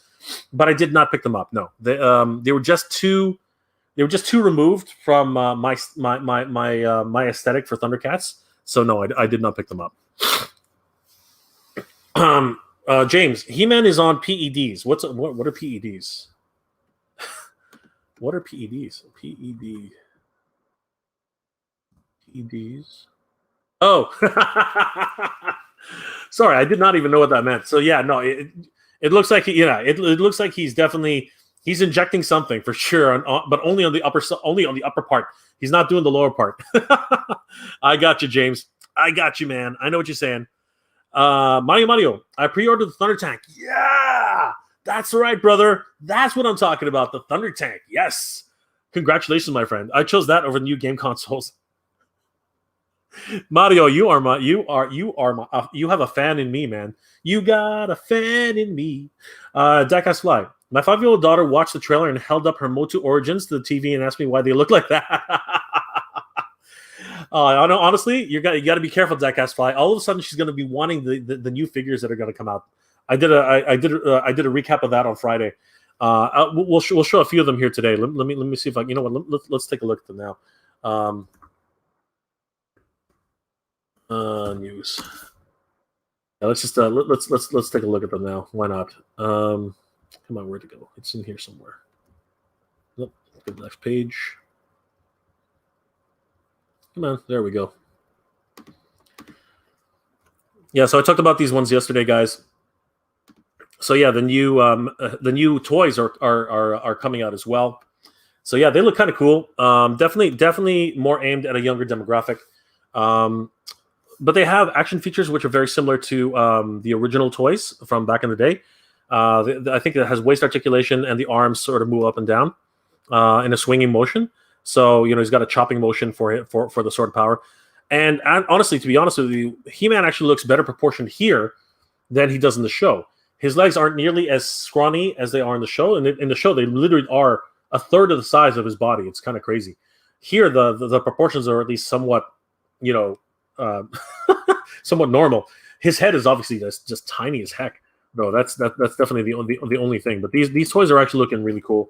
I probably will get a set because they are so affordable. They're $9.99 US. So yeah, I mean, like, it's not hard to get into this line. This line is actually going to be a really easy line to start collecting for. So yeah, definitely very excited for this new tire line. There he is, Man-at-Arms. Yeah, he's got a way better proportions than He-Man. Much more like a regular human being, and the action parts are really, really cool. So yeah, definitely looking forward to these action figures. To be perfectly honest with you, I'll collect the first line at $10 each. That's not bad. We have Keldor Skeletor here. Well, it's Skeletor. Keldor looks very different. Yeah, but I'm kind of disappointed in Keldor's look. He needs a wash on his face desperately because honestly, all the features are lost honestly in his face. It's yeah. There's like no features there at all. You really have to squint to actually see the lines. I know when it's when you have them up in person and you can see the the etching, that's gonna be fine. But a little bit of a wash would have been nice, just some black highlights to really bring out the details in his face. That's actually kind of disappointing. But again, it's a kid's toy line, right? So they also have play sets that are being planned, like this serpent throne. Really looking cool. Love the sculpting, the design. Segmented Snake, always love those guys. Love playing with those kids. There's Cronus. Look at that mouth. He's like a shark. He's like some like crazy maniacal shark. What the heck? Just oh my god, just crazy. Look at this guy. Look at that. Oh my god. Where's the gap? Like, again, this could have used a wash too. Those are pearly whites, man. Like he brushes every day. No tartar whatsoever. Oh my god, crazy. That is a face only a mother could love, man. I wonder what Cronus actually looked like. He's got a blast a blast feature with his arm. New vehicles too. The Ground Ripper, which actually looks like some futuristic bike. It's kind of cool. I don't mind it. But Skeletor's bike takes the cake, honestly. Skeletor's bike is like somebody the other day said it's a Harley, but it's actually more of a lowrider chopper. It's crazy. Yeah, Skeletor is just easy. He's just cruising USA, man. Just crazy. Just nuts. And it's kind of funny because I was mentioning the other day that the larger figures actually have less detail than the smaller figures. The sword itself is only one single color, whereas the smaller figures actually have two colors in there in the sword. You'd think for a more deluxe figure, right, they would actually have more details, but they don't. It's actually devoid of details. It's kind of weird. Don't know why that is. And it really does. And I didn't mention this earlier, but I think I definitely need to mention it now. Yeah, this series is actually more akin to what's it called? Power Rangers. I realized that early on when all of the masters, Man-at-Arms, Ram-Man, and who I believe is Tila, they morphed. They actually, in the trailer, if you watch the trailer, they actually strike a pose and they all say, we have the power, and they, lightning comes down, and it morphs all of them. They all morph. So yeah, there's definitely more to this series than meets the eye. It's very interesting. And again, like I said, it has connotations of Power Rangers. It has connotations of obviously it is He-Man, but definitely now they're all empowered. They all have this energy which they can draw upon from Eternia, from Grayskull, to actually power up. It's morphin' time, right? That kind of idea. So yeah, I'm really hopeful for this series. I think it's going to be great. I really kind of find it really interesting that Ram-Man has a glowing head. That's kind of neat. Her power obviously comes from being able to ram her head against objects. So that's kind of funny. I think that's hilarious. But yeah, the toy line's looking really interesting. So is the cartoon. I'm very hopeful for this series. I really am. It's gonna be very interesting. Obi-Wan. I like it. It's aimed at kids. I like it. It's aimed at kids. It seems when things are kept simple, it makes things fun. Yes, Obi-Wan. And that your last name is awesome, but that's not for kids. Yes, that is definitely the case. I love it. It is aimed for kids. I love your take on that. It makes a lot of sense.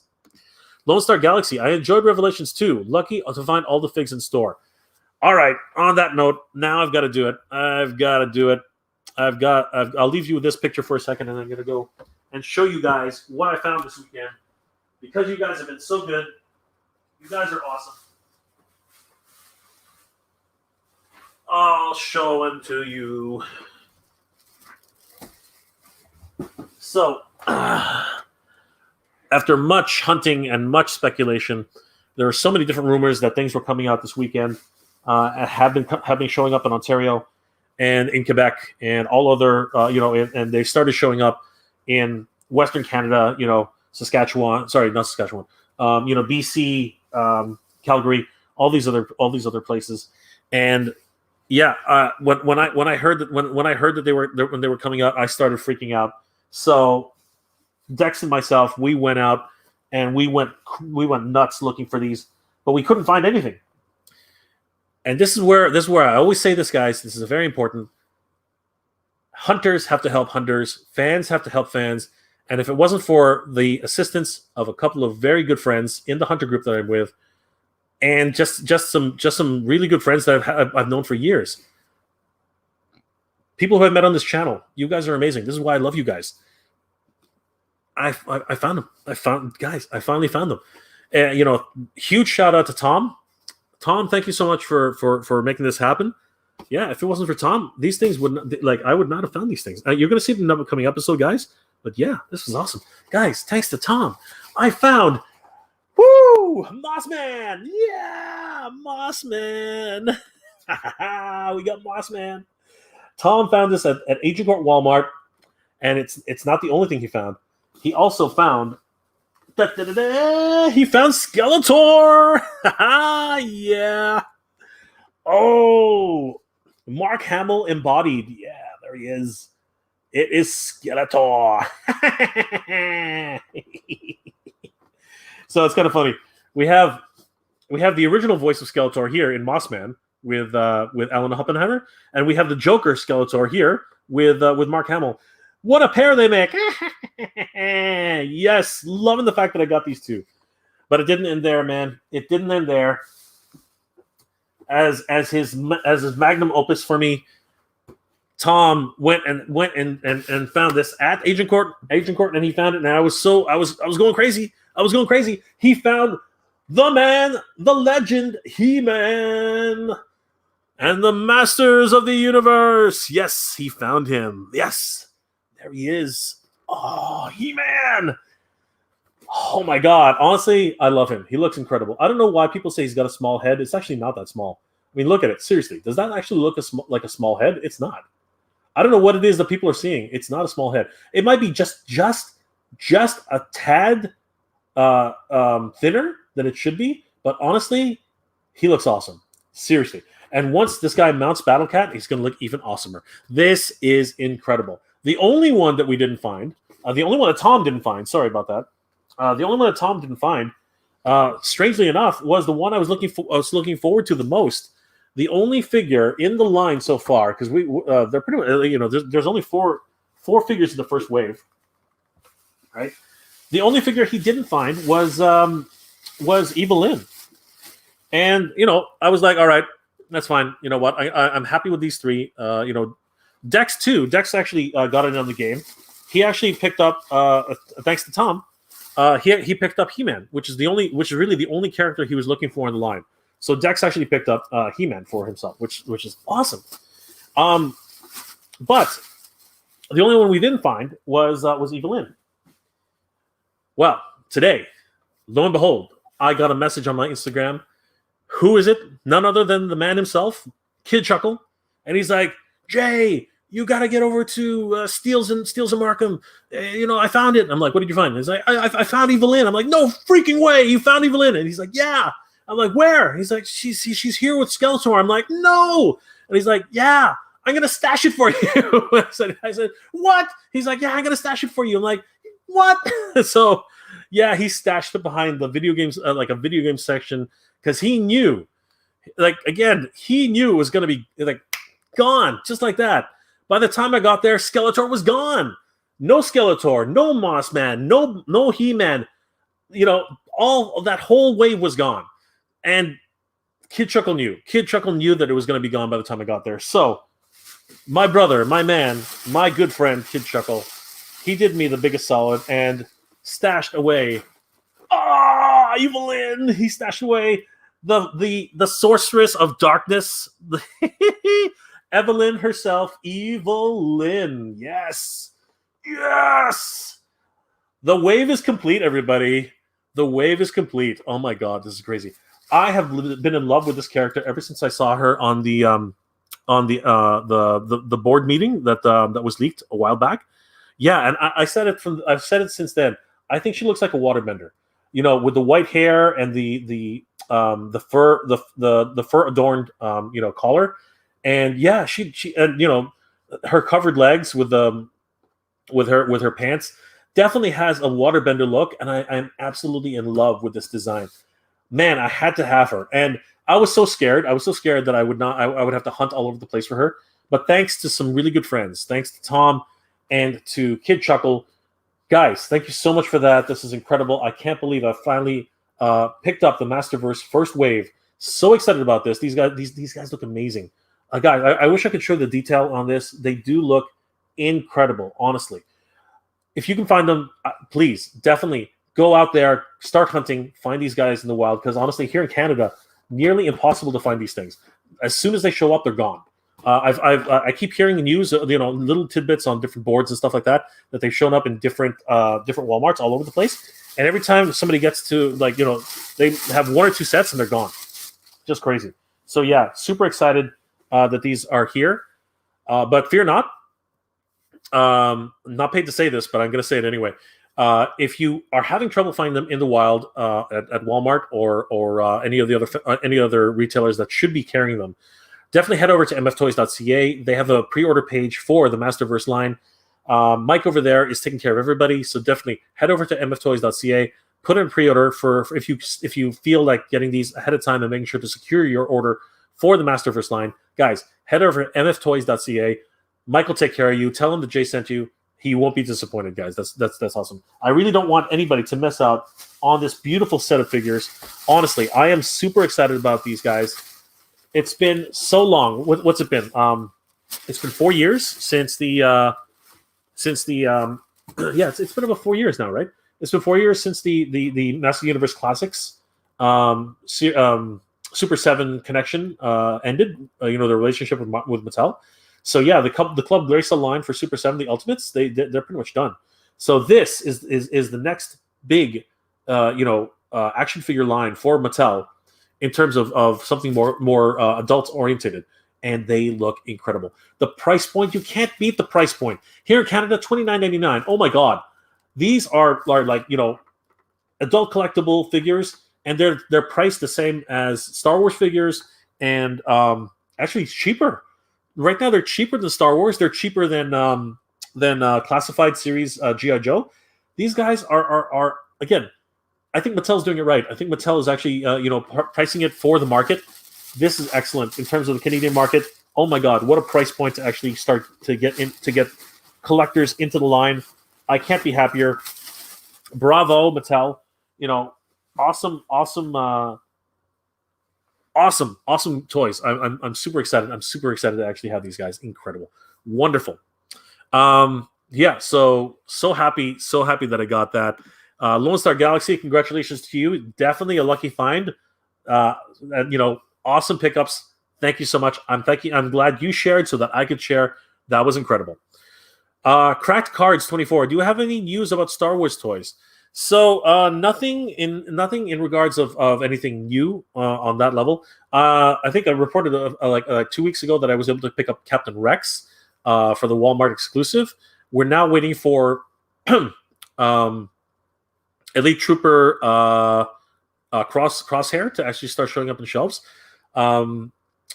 Here in the GTA, the Aura Sing wave has started to show up, which includes Aura Sing. I think it's a repack of Bo-Katan, a repack of the heck is the name? Lando Calrissian, and I think it's also got two. If I'm not mistaken, it's got two techs from the Bad Batch. So yeah, that line is and a bounty hunter. I can't remember his name right now. IB-11 or something like that. Another droid bounty hunter, I think. But yeah, so that line has been showing up in Ontario, in the greater Toronto area. I still haven't seen it in the wild, and I've been hunting here and there. So yeah, if anybody sees Aura Sing, pick her up. She's literally only packed one in the set, and same thing with that bounty hunter. Those are the two chase figures in the line. So definitely go try to get your hands on Aura Sing and try to get your hands on that bounty hunter. So yeah, Crack Cards 24. I have no additional news on Vintage Collection or Black Series, unfortunately. Victor Hugo, Fortnite He-Man. Yes, Fortnite He-Man, 100%. Who knows? Maybe he'll show up in Fortnite. That's a possibility. Fortnite seems to be licensing characters here, there, everywhere. So yeah, we might actually see He-Man. I mean, like the Street Fighter characters showed up in Fortnite, right? It's crazy. James, I loved Revelations. Need those figs to hit Canada for Evil-lyn. Brother, start hunting, man. Start hunting, my friend. She's here. She is here. Evil-lyn is here. My bae for Revelations. She is here, man. What does bae mean again? Before anybody? Something like that? Anyway, she's here. She's here. James, start hunting. At Victor Hugo, you're totally right. 100%. Fortnite He-Man. Armando. New He-Man looks like the Croods. You guys are so terrible, man. You guys are so terrible. Cracked Cards 24. Bless you.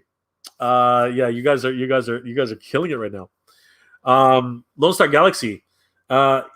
Guess hint. I don't know what that means, my friend. If that's a swear word, please let me know because I'm not supposed to say that. Crack Cards 24. Do you know when the Bad Batch Captain Red will come out in America? No. I have no idea, honestly. That's a good question. I really have no idea. If I find anything out, this is definitely the place to find out. I will report on it as soon as I know. So Crack Cards 24. If you are not already subscribed to the channel, please do. I try to keep everybody up to date on the latest toy news. James, Orko looks related to Hack and Slash from Reboot. That's awesome. You're absolutely right. He definitely has that shape, right? Although their shape was kind of like round at the top, big, huge torso, and then down, kind of like He-Man, actually, when you think about it. So actually, maybe you're right. Maybe he does. He's just kind of clothed, right? Okay, that's interesting. Obi-Wan. I like the trailer. I hope they make figs for kids and some sophisticated figs for adult characters. So I just showed off a few of the children figures. So yes, definitely the kids figures are already on the way. I'm not sure about an adult oriented line. I think it's too premature for that because I don't think that they're aiming for adults at all. But they have a premium line which is actually less detailed. It's kind of weird. Mario, I hope this will be better than the Kevin Smith Master of the Universe. I like the Master of the Universe guys. Just so everybody knows. Did he freeze? I never freeze. James. Oh, wait. Did I freeze? Guys, did I freeze? Did that happen? James.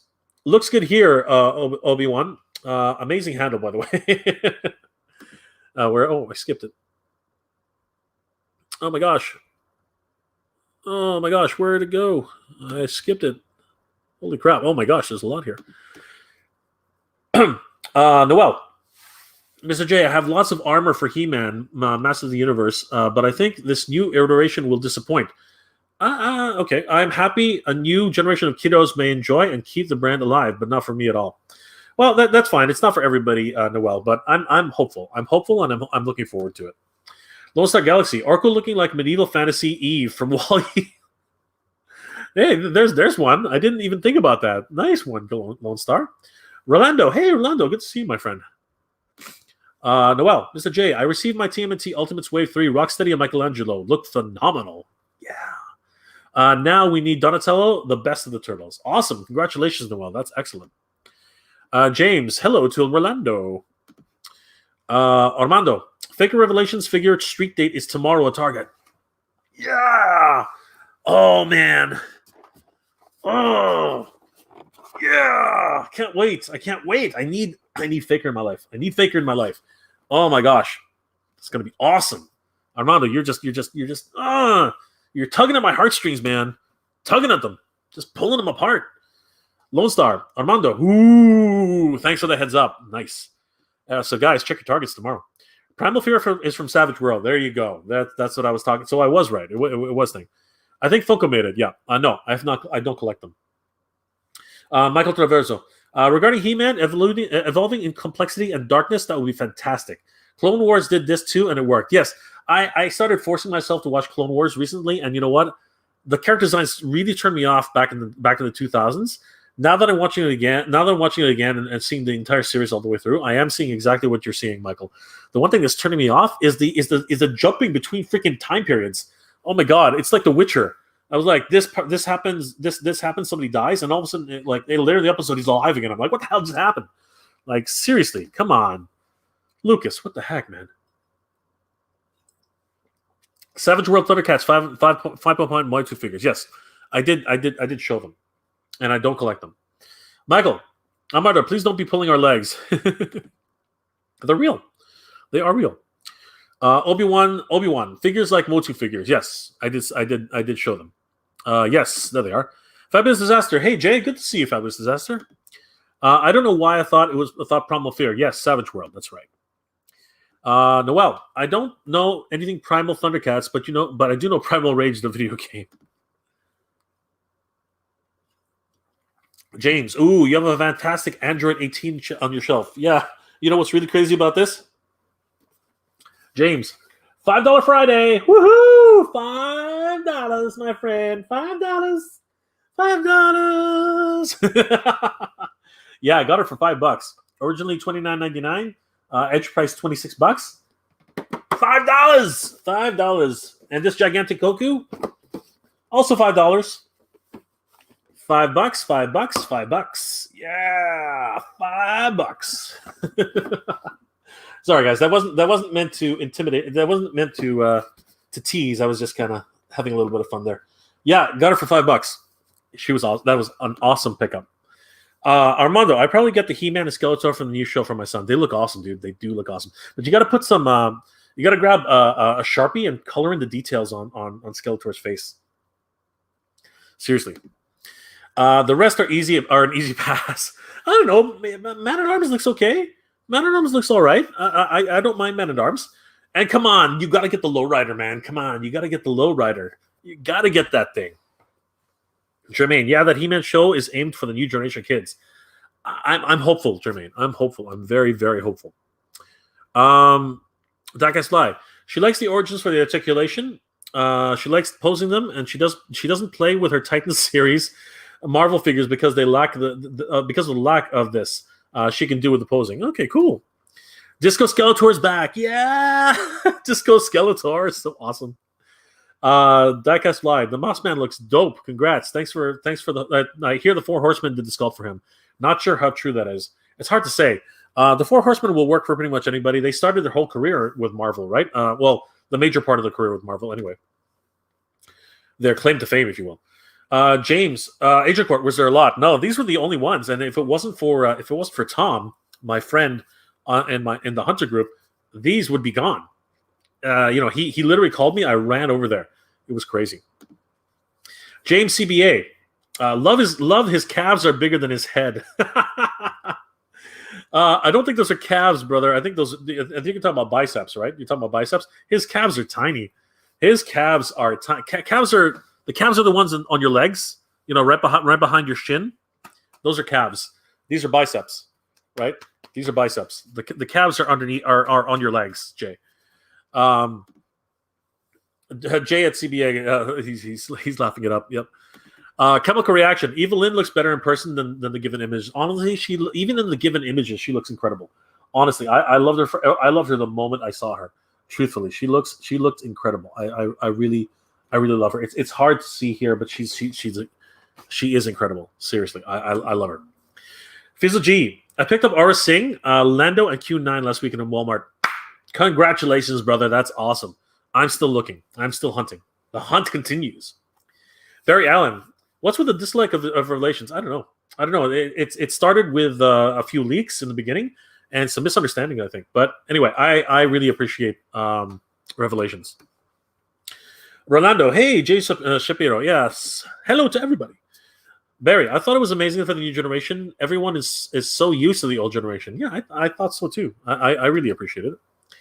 Noel, Mr. Mega J, can you please check the status of the Galactus from Haslab? I think the community here wants to know how close the backing is. Plus, it's funner with you. Okay. Just because you asked for it, Noel, let's go and check Haslab. Let's go check. What's it at right now? Let's see how it's doing. Here we go, guys. Haslab says, what does it say? Currently funding. Here we go. Marvel Legends Galactus, 13,059 backers, target of 14,000 with 8 days left to go. It's guaranteed. This is guaranteed to be funded.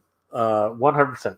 We know from the past, we know historically that the last week everybody and their cousin jumps on the very last few days to make sure that they back this thing. They're waiting because they don't want to commit until the very last minute because of fear of missing out. So we know, based on the WWE wrestling ring, based on every other Hasbro Pulse project, right at the last week, another 2,000 backers will come in out of nowhere. This is guaranteed to get funded. Will we see the Heralds? That is still to be determined. It might happen. We might actually see. We might see Frankie Ray. We might see Frankie Ray. It's possible that another 2,000 backers will show up. But it's hard. It's always hard to say. I think that I'm going to hazard a guess here and say that Frankie Ray will probably be backed. The stretch goal probably will hit because, as I said, another 2,000 backers will probably show up in the last week. So yeah, I think Frankie Ray is pretty much is a safe bet. I think Frankie Ray is a safe bet. I don't think we're gonna hit. I do not think that we're gonna get Silver Surfer. I don't think that Silver Surfer is. I don't think Silver Surfer is possible. I don't think so because Silver Surfer would be what, 20,000? I think Silver Surfer would be a 20,000 stretch goal. I think that's they should. I wonder if they're waiting. I wonder if they're waiting until the last week to announce the stretch goal for Silver Surfer. That would be a very interesting strategy. I think it's dumb because they should have announced him already. That way people who want Silver Surfer as a herald to accompany his master along with Frankie Nova, I think it would have been a good idea, but it's too late. I think it's a bit too late now. They should have thought of that. They should have thought of that or released it much earlier. I hope that helps, Noel. Michael, Dang McFarlane, damn MFToys.ca has pre-order listings for Masterverse Wave 3. Nice. Go. Order. Do it now. So, Michael, good luck. Best of luck to you, my friend. Noel, Mr. J, when you flexed your arms, I realized you're a buff, my brother. Noel, you're crazy, man. What's your workout regimen? Lifting heavy loads of action figures? Yes. I'm lifting the heavy action figures, brother. I'm lifting them. The 14-centimeter pythons. What you gonna do, brother? When the 14-centimeter pythons go running away from you? What you gonna do? Oh, Noel, you're too much, man. You're too much. Eric Liu. Hey, Eric. Good to see you, my friend. Bro, TMNT movie TMNT movie Vision individual reissues for 150, all in good price. What the hell? Oh, version. Bro, TMNT movie version individual reissues for 150, all in good price. 150. What is that? $70? What? That's the movie figures? Are you talking about wait, what size? Hold on, 150 divided by 4. 37.50. Yeah, it's not bad. It's not great, but it's not bad. 150. What did I buy my turtles for? I think I bought it for. I didn't buy it for that. Hold on for a second here. How much are the movie turtles here? EB Games. Let's see. Just give me a second.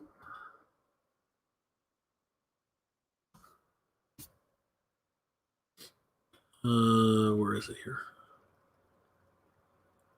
32. Okay, 32. Okay. Yeah. You know what? Yeah, that's not a bad price.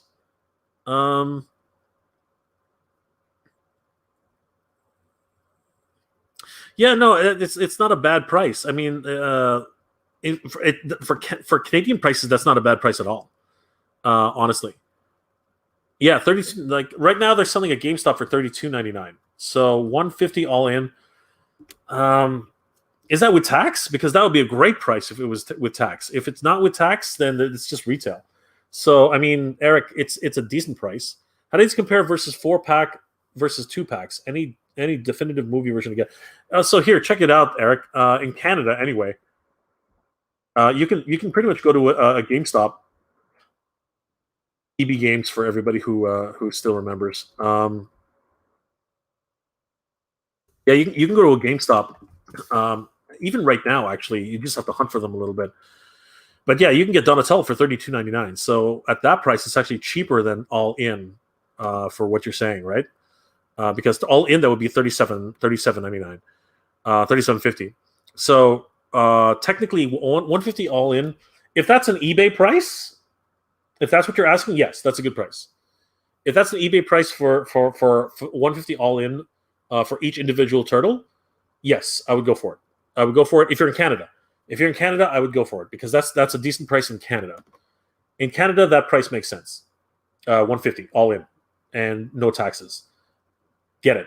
Go get it now. Definitely buy it now. That's a good price if you haven't already gotten the turtles. So in Canada, 150 all in, great price. Canadian. How do these compare versus 4-pack versus 2-pack? Any definitive movie versions to get? You have to get the NECA turtles, individual or 4-pack, whatever you get. And if that's Canadian price, grab it now. Buy that price now for Canadian price. 100% you buy it. For the 4-packs, it's almost impossible to get an official 4-pack for a decent price right now. Don't bother with a 4-pack. The San Diego Comic-Con exclusive 4-pack, don't bother. These turtles are just as good, Eric. These turtles are just as good. They're the exact same thing. And they come with more stuff. Honestly, these ones come with more stuff. So these are the definitive turtles to get. Honestly, Michael, that is a great Hogan impression.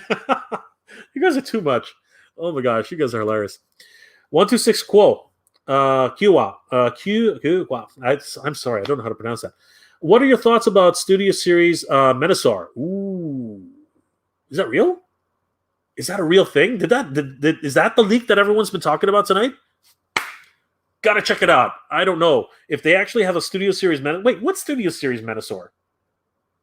Menasor never showed up in the movie. What? Hold on. Okay, now I gotta. What are you guys talking about? Wait a second. Hold on.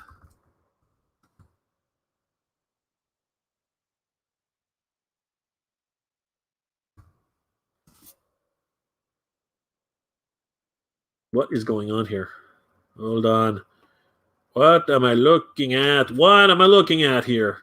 It is the Slag podcast. All right, fine. All right, Slag, tell me what you're saying. Where are they? Hold on here. Hold on. Okay, so is it a rumor?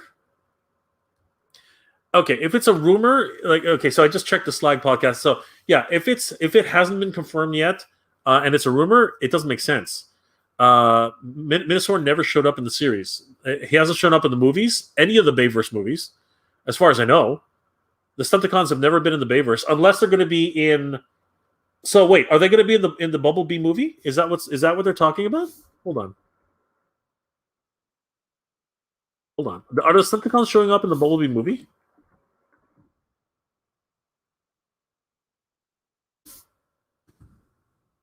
Bumblebee movie.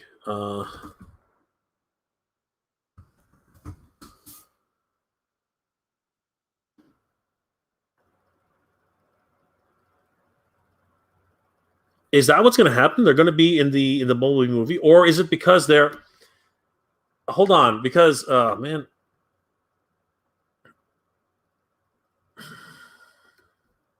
All right, I don't know about that. I haven't watched the podcast from the Slag podcast. I'm going to have to look it up again, because I didn't even know. So yeah, I'm gonna listen to the Slag podcast and see what he says, because I honestly I have no thoughts because I didn't even know. Chemical Reaction thinks that's amazing. I think it might be amazing too, but again, it kind of doesn't make sense. I think it would have, just based on what I'm thinking, it's probably from the new Bumblebee movie, right? Because again, they haven't shown up in any other movie. So, Noel, Mr. Noel, seriously, stop that. Tomorrow at 9 a.m., Mattel Creations is going to reveal the Street Shark surprise. Really? I know Laura Legends loves that line, and she's probably excited. Are you? You know what? Street Sharks was never my thing. Laura's a sweetheart, but that's her thing. She loves dinosaurs. She loves Street Sharks and stuff like that. I'm definitely into turtles. I'm definitely into Thundercats. I'm all in on that.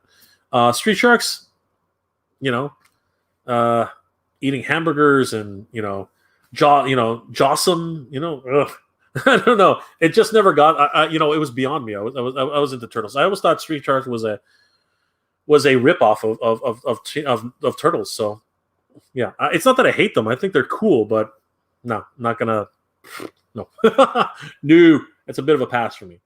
Eric, 150 is a resale price. So cool. I'm looking for my maiden TMNT movie version to accompany my TMNT in Disguise set. I pre-ordered. I'm gonna go ahead and say it and grab it at 150 resale for all four, all in, no taxes. Grab it. Don't even think about it, Eric. Buy it now. Make sure they're real, but buy it. That is definitely a good price. Canadian. Sorry, Eric. If you're buying from the US, no, that is not a good price. Don't get it. Don't get it. But if it's Canadian, if that's Canadian prices, buy it. Buy it right away. Jay Holla. Hey, Jay Holla. Good to see you, my friend. Minosaur is not Studio Series. It's Legacy. Okay. So that makes sense. If it's Legacy, then who cares? It's just going to be... that's a pass for me. That is a pass. I didn't like when I was a kid. I thought Minosaur looked kind of chunky, and kind of goofy. I thought my Superion looked better. I have Superion, right? So I'd rather get a studio. I'd rather get a Legacy version of. But wait, is it the Combiner Wars version, or is it the? If it's the Combiner Wars version, that's not so bad. If it's I remember the Combiner Wars Minosaur wasn't so bad. So yeah, if it's Combiner Wars, just like the way they re-released Devastator, then yeah, I'm going to go ahead and say that might be okay. But I don't think I'd pick it up. Honestly, I don't think so. If it was Studio Series, I think I'd lose my mind. I think I would lose my mind. Motormaster is going to be the next Commander class figure. Whoa, okay, wait a second. What's going on here? Are you serious? Are you serious? Is that what? Hold on. How can it be legacy? I'm confused, Jay. What does that mean? Okay, I'm gonna have to look this up. I'm gonna have to listen to the podcast. Sorry, Jay. You just I went from one direction to something completely different just there. All right, I'm gonna have to look at the podcast. I'm gonna have to understand what that means. That's kind of weird. Fizzle G, I'm down for some Street Sharks. I think there are a lot of people who are down for some Street Sharks. Jay, it's an all-new version of Minosaur. Okay, weird, man. Okay, I'm gonna look it up. But then why call it Legacy? Why call it Legacy then? Again, weird. I don't understand. I like all the combiners. We need the Combiner Wars movie. Yeah, well, that would actually be neat. That actually would be neat. Okay, guys. So just before we end off, I did want to remind everybody that I wanted to congratulate everybody in the U.S. again. My last little topic of the night: Toys R Us has announced that they're going to partner up with Macy's to open up mini stores inside of Macy's. Guys, I am super excited about this. How are you guys feeling about Toys R Us showing up at Macy's? Oh my God, it has been too long. Up here in Canada, we've been blessed, extremely blessed, to still have Toys R Us. Congratulations to you guys back in the U.S. that Macy's and Toys R Us are going to be joining forces, combining their retail space into a massive partnership. This is going to be great. Honestly, it starts small. Everything starts small, and it's a great strategy for Toys R Us, in my opinion. I believe that this is a very good strategy. Start small, build up that relationship with, and build up that trust with the. Sorry, guys, build up that trust with the consumer. Get that brand recognition back again. The Toys R Us brand is still so strong, so much in the public consciousness for people who remember it. It's a great opportunity to actually get it back into the stores and into the retail space. I think it's a great move with Macy's. This is something which is exciting. What do you guys think? Are you guys excited about Toys R Us coming back through Macy's? I know I'm excited. I know that I'm not even in America. I'm in Canada, but I am super excited about this, mainly because along with this this new ownership down south, it's also made moves up here in Canada. Apparently, there's a new owner here for Toys R Us Canada, and they are planning for an expansion as well. And I'm hoping that this means better distribution, better better lines of purchasing power. I'm hoping that this is going to make everything cheaper for us, overall, considering the massive buying power that Toys R Us had at one point, during their tenure, here, while they were in the U.S. and up here in Canada. So I am super excited. This can only be good things. This can only be bigger and better things for everybody who's a lover of Toys R Us, who loves collecting action figures, toys for their kids, bikes, play sets, Barbie, Transformers, Star Wars, masters of the freaking universe, man. Like, seriously, this can only mean bigger and better things. Video games, what's it called? Pop Funko Pops. Anyway, my own thoughts aside from that, it can only mean bigger and better things. Guys, I'm super excited about this. What do you guys think? Please leave your comments in the comment section below. And in the few minutes we have left, what are your thoughts about this new Toys R Us partnership with Macy's? Mainly because it's already very, very late tonight. It's already 11:45. I just took a look at the clock. This has been an awesome night tonight, guys. Thank you again for spending some time with me. As always, this is the highlight of my weekend, being able to spend time with you guys, talking about toys, talking about toy news. Guys, your support means the world to me. And now that I just remembered, in my head, it's just something I can't even believe, and I completely have glossed over it all this time. Guys, over on my other channel, Mega J Retro, I can't freaking believe it. I just can't. It's just mind-blowing. I just cannot believe it. Do you guys realize that Mega J Retro, my main channel, has hit 5,000 subscribers? OMG. What the heck, guys? I can't believe we reached 5,000 subscribers already. And it's actually crazy. We're actually at 5,100 subscribers now. If my memory is working, actually, we're getting up to 50 almost 5,200 subscribers now. What is going on? What is going on? I know what's going on. You guys are what's going on. Guys, thank you so much for helping me reach almost 5,200 subscribers on the Mega J Retro channel. And on this channel, it's no slouch either. Guys, here on MJR Collector, we're almost at 1,600 subscribers. Guys, it's thanks to your support that this has been possible. I cannot believe that I've reached this milestone. It is incredible, and it's all thanks to you guys. Thank you so much for supporting the Mega J Retro channel and the MJR Collector channel, guys. You are the reason why this is happening. You are the reason why I keep doing these things, why I keep coming on these live streams, why I keep doing these toy hunts, why I keep talking about anime, cartoons, pop culture, all these wonderful things that I love to talk about. Is because of you guys. Every single one of you guys here who have supported this channel, who continue to give me great, ideas and so much support. Thank you guys so much for supporting me all these years.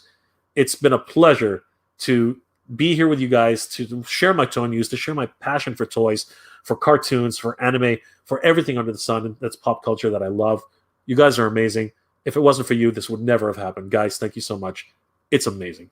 I just had to say that because honestly, it kind of like it was a shock. I couldn't believe that it actually ticked over to 5,000, a few days ago, and like a week ago, and then all of a sudden after, like just after my last live stream, it sort of ticked over to 5,000, and then a few days later, it was all the way up to almost 5,200, and I'm like, what is going on? What is happening right now?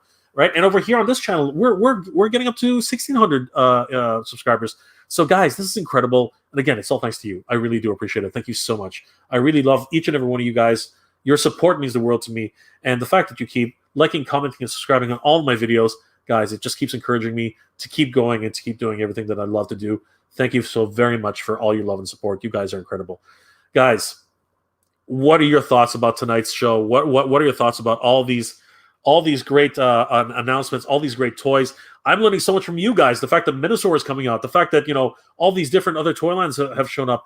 This is amazing. This is the MJR community here is one of the best communities, I think. You guys are incredible. Thank you so much for all your love and support, guys. Thank you. It really means the world to me. There are a few more comments before we end it for tonight. We have Fizzo G says he's happy for them too. Awesome. James says Macy's and Toys R Us. You need at least 3 more to make a good combiner. I see what you did there, James. I see what you did there. Okay. Jay says that Legacy is the next line after War for Cybertron. Wow. All right, that's exciting. Does that mean that a new cartoon series is going to come up? That is exciting, Jay. Thank you for that. Pardon me. Thank you for that bit of update. That's incredible. I'm gonna watch the Slag podcast and find out more about it right after the show. Lone Star Galaxy. I found the Hasbro Ghostbusters Egon on Macy's site last week. So stoked that Macy's and True are teaming up and looking forward to what they can offer. Yes, absolutely. Thank you, Lone Star Galaxy. That is exactly my sentiment. Exactly. Raymond, looking forward to the revamped Toys R Us website. Yes, looking forward to it too, Raymond. Good to see you, Raymond. Chemical Reaction. I miss Toys R Us. Where I'm at, people just stopped going there. It was a ghost town, which was good for me, but not for the business. That's right. And now that they're teaming up with Macy's, there is not going to be a ghost town. It's going to be full. So happy to hear that that you're excited for it too. Chemical Reaction. Hopefully, it'll be back sooner than we think. Gone Toy Hunting. Excited to have Toys R Us back. Absolutely. Jay Holla. Well, there are 2 huge Macy's in New York City, so it might be a good thing. Absolutely. Guys, check out my thoughts about how I think it's going to be implemented into the Macy's store. I talked about that in my last live stream on Mega J Retro. Please go over there and take a look at that video. I think you guys will be interested to see my thoughts on how I think the Toys R Us will be implemented. I think they're going to cordon off an entire section, almost like a mini store within a store. Take a look at my thoughts at Mega J Retro. I think you guys will find it very interesting. Diecast Fly, congratulations, brother. Thank you so much, Diecast Fly. It's because of you, my friend. You are one of the reasons why we got here. Lone Star, dude, congrats on 5K. Thank you, Lone Star. Thank you so much. Again, it's because of you, my friend. You were the reason this happened. Rolando, I think it's going to be a small Toys R Us in a corner.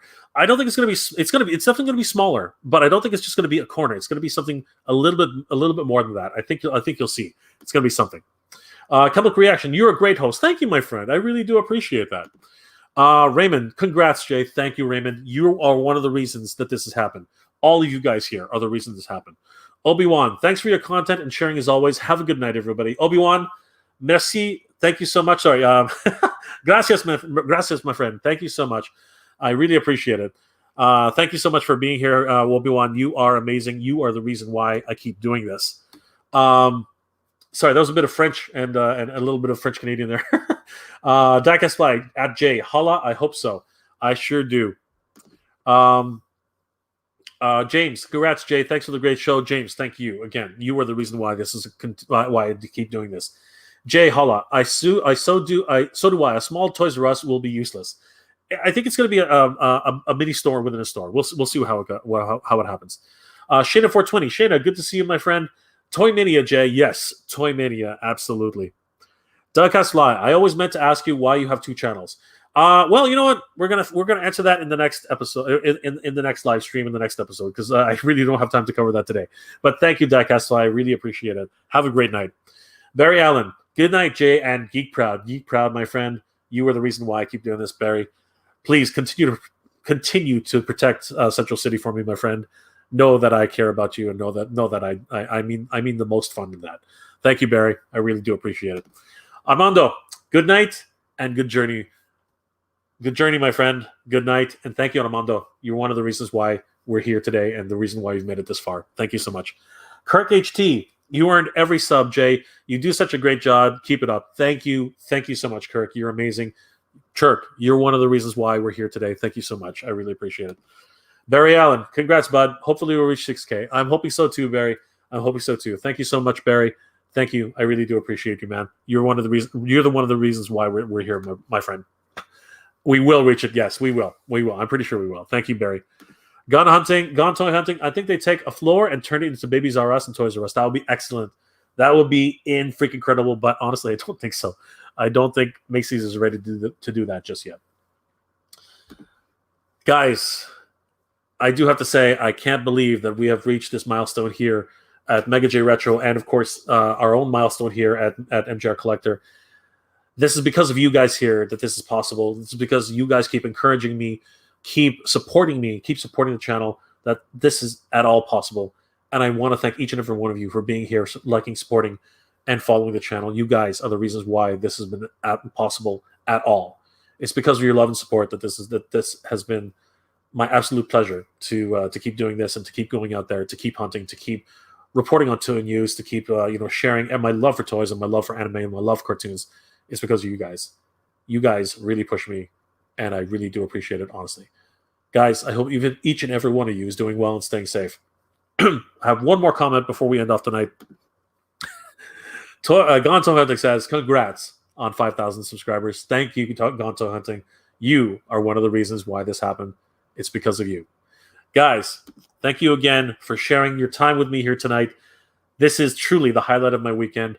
Being able to spend some time with you guys, being able to share my love of toys, my collections, my toy news, everything that I do here is because of you guys. And you guys are the reasons why I keep doing this.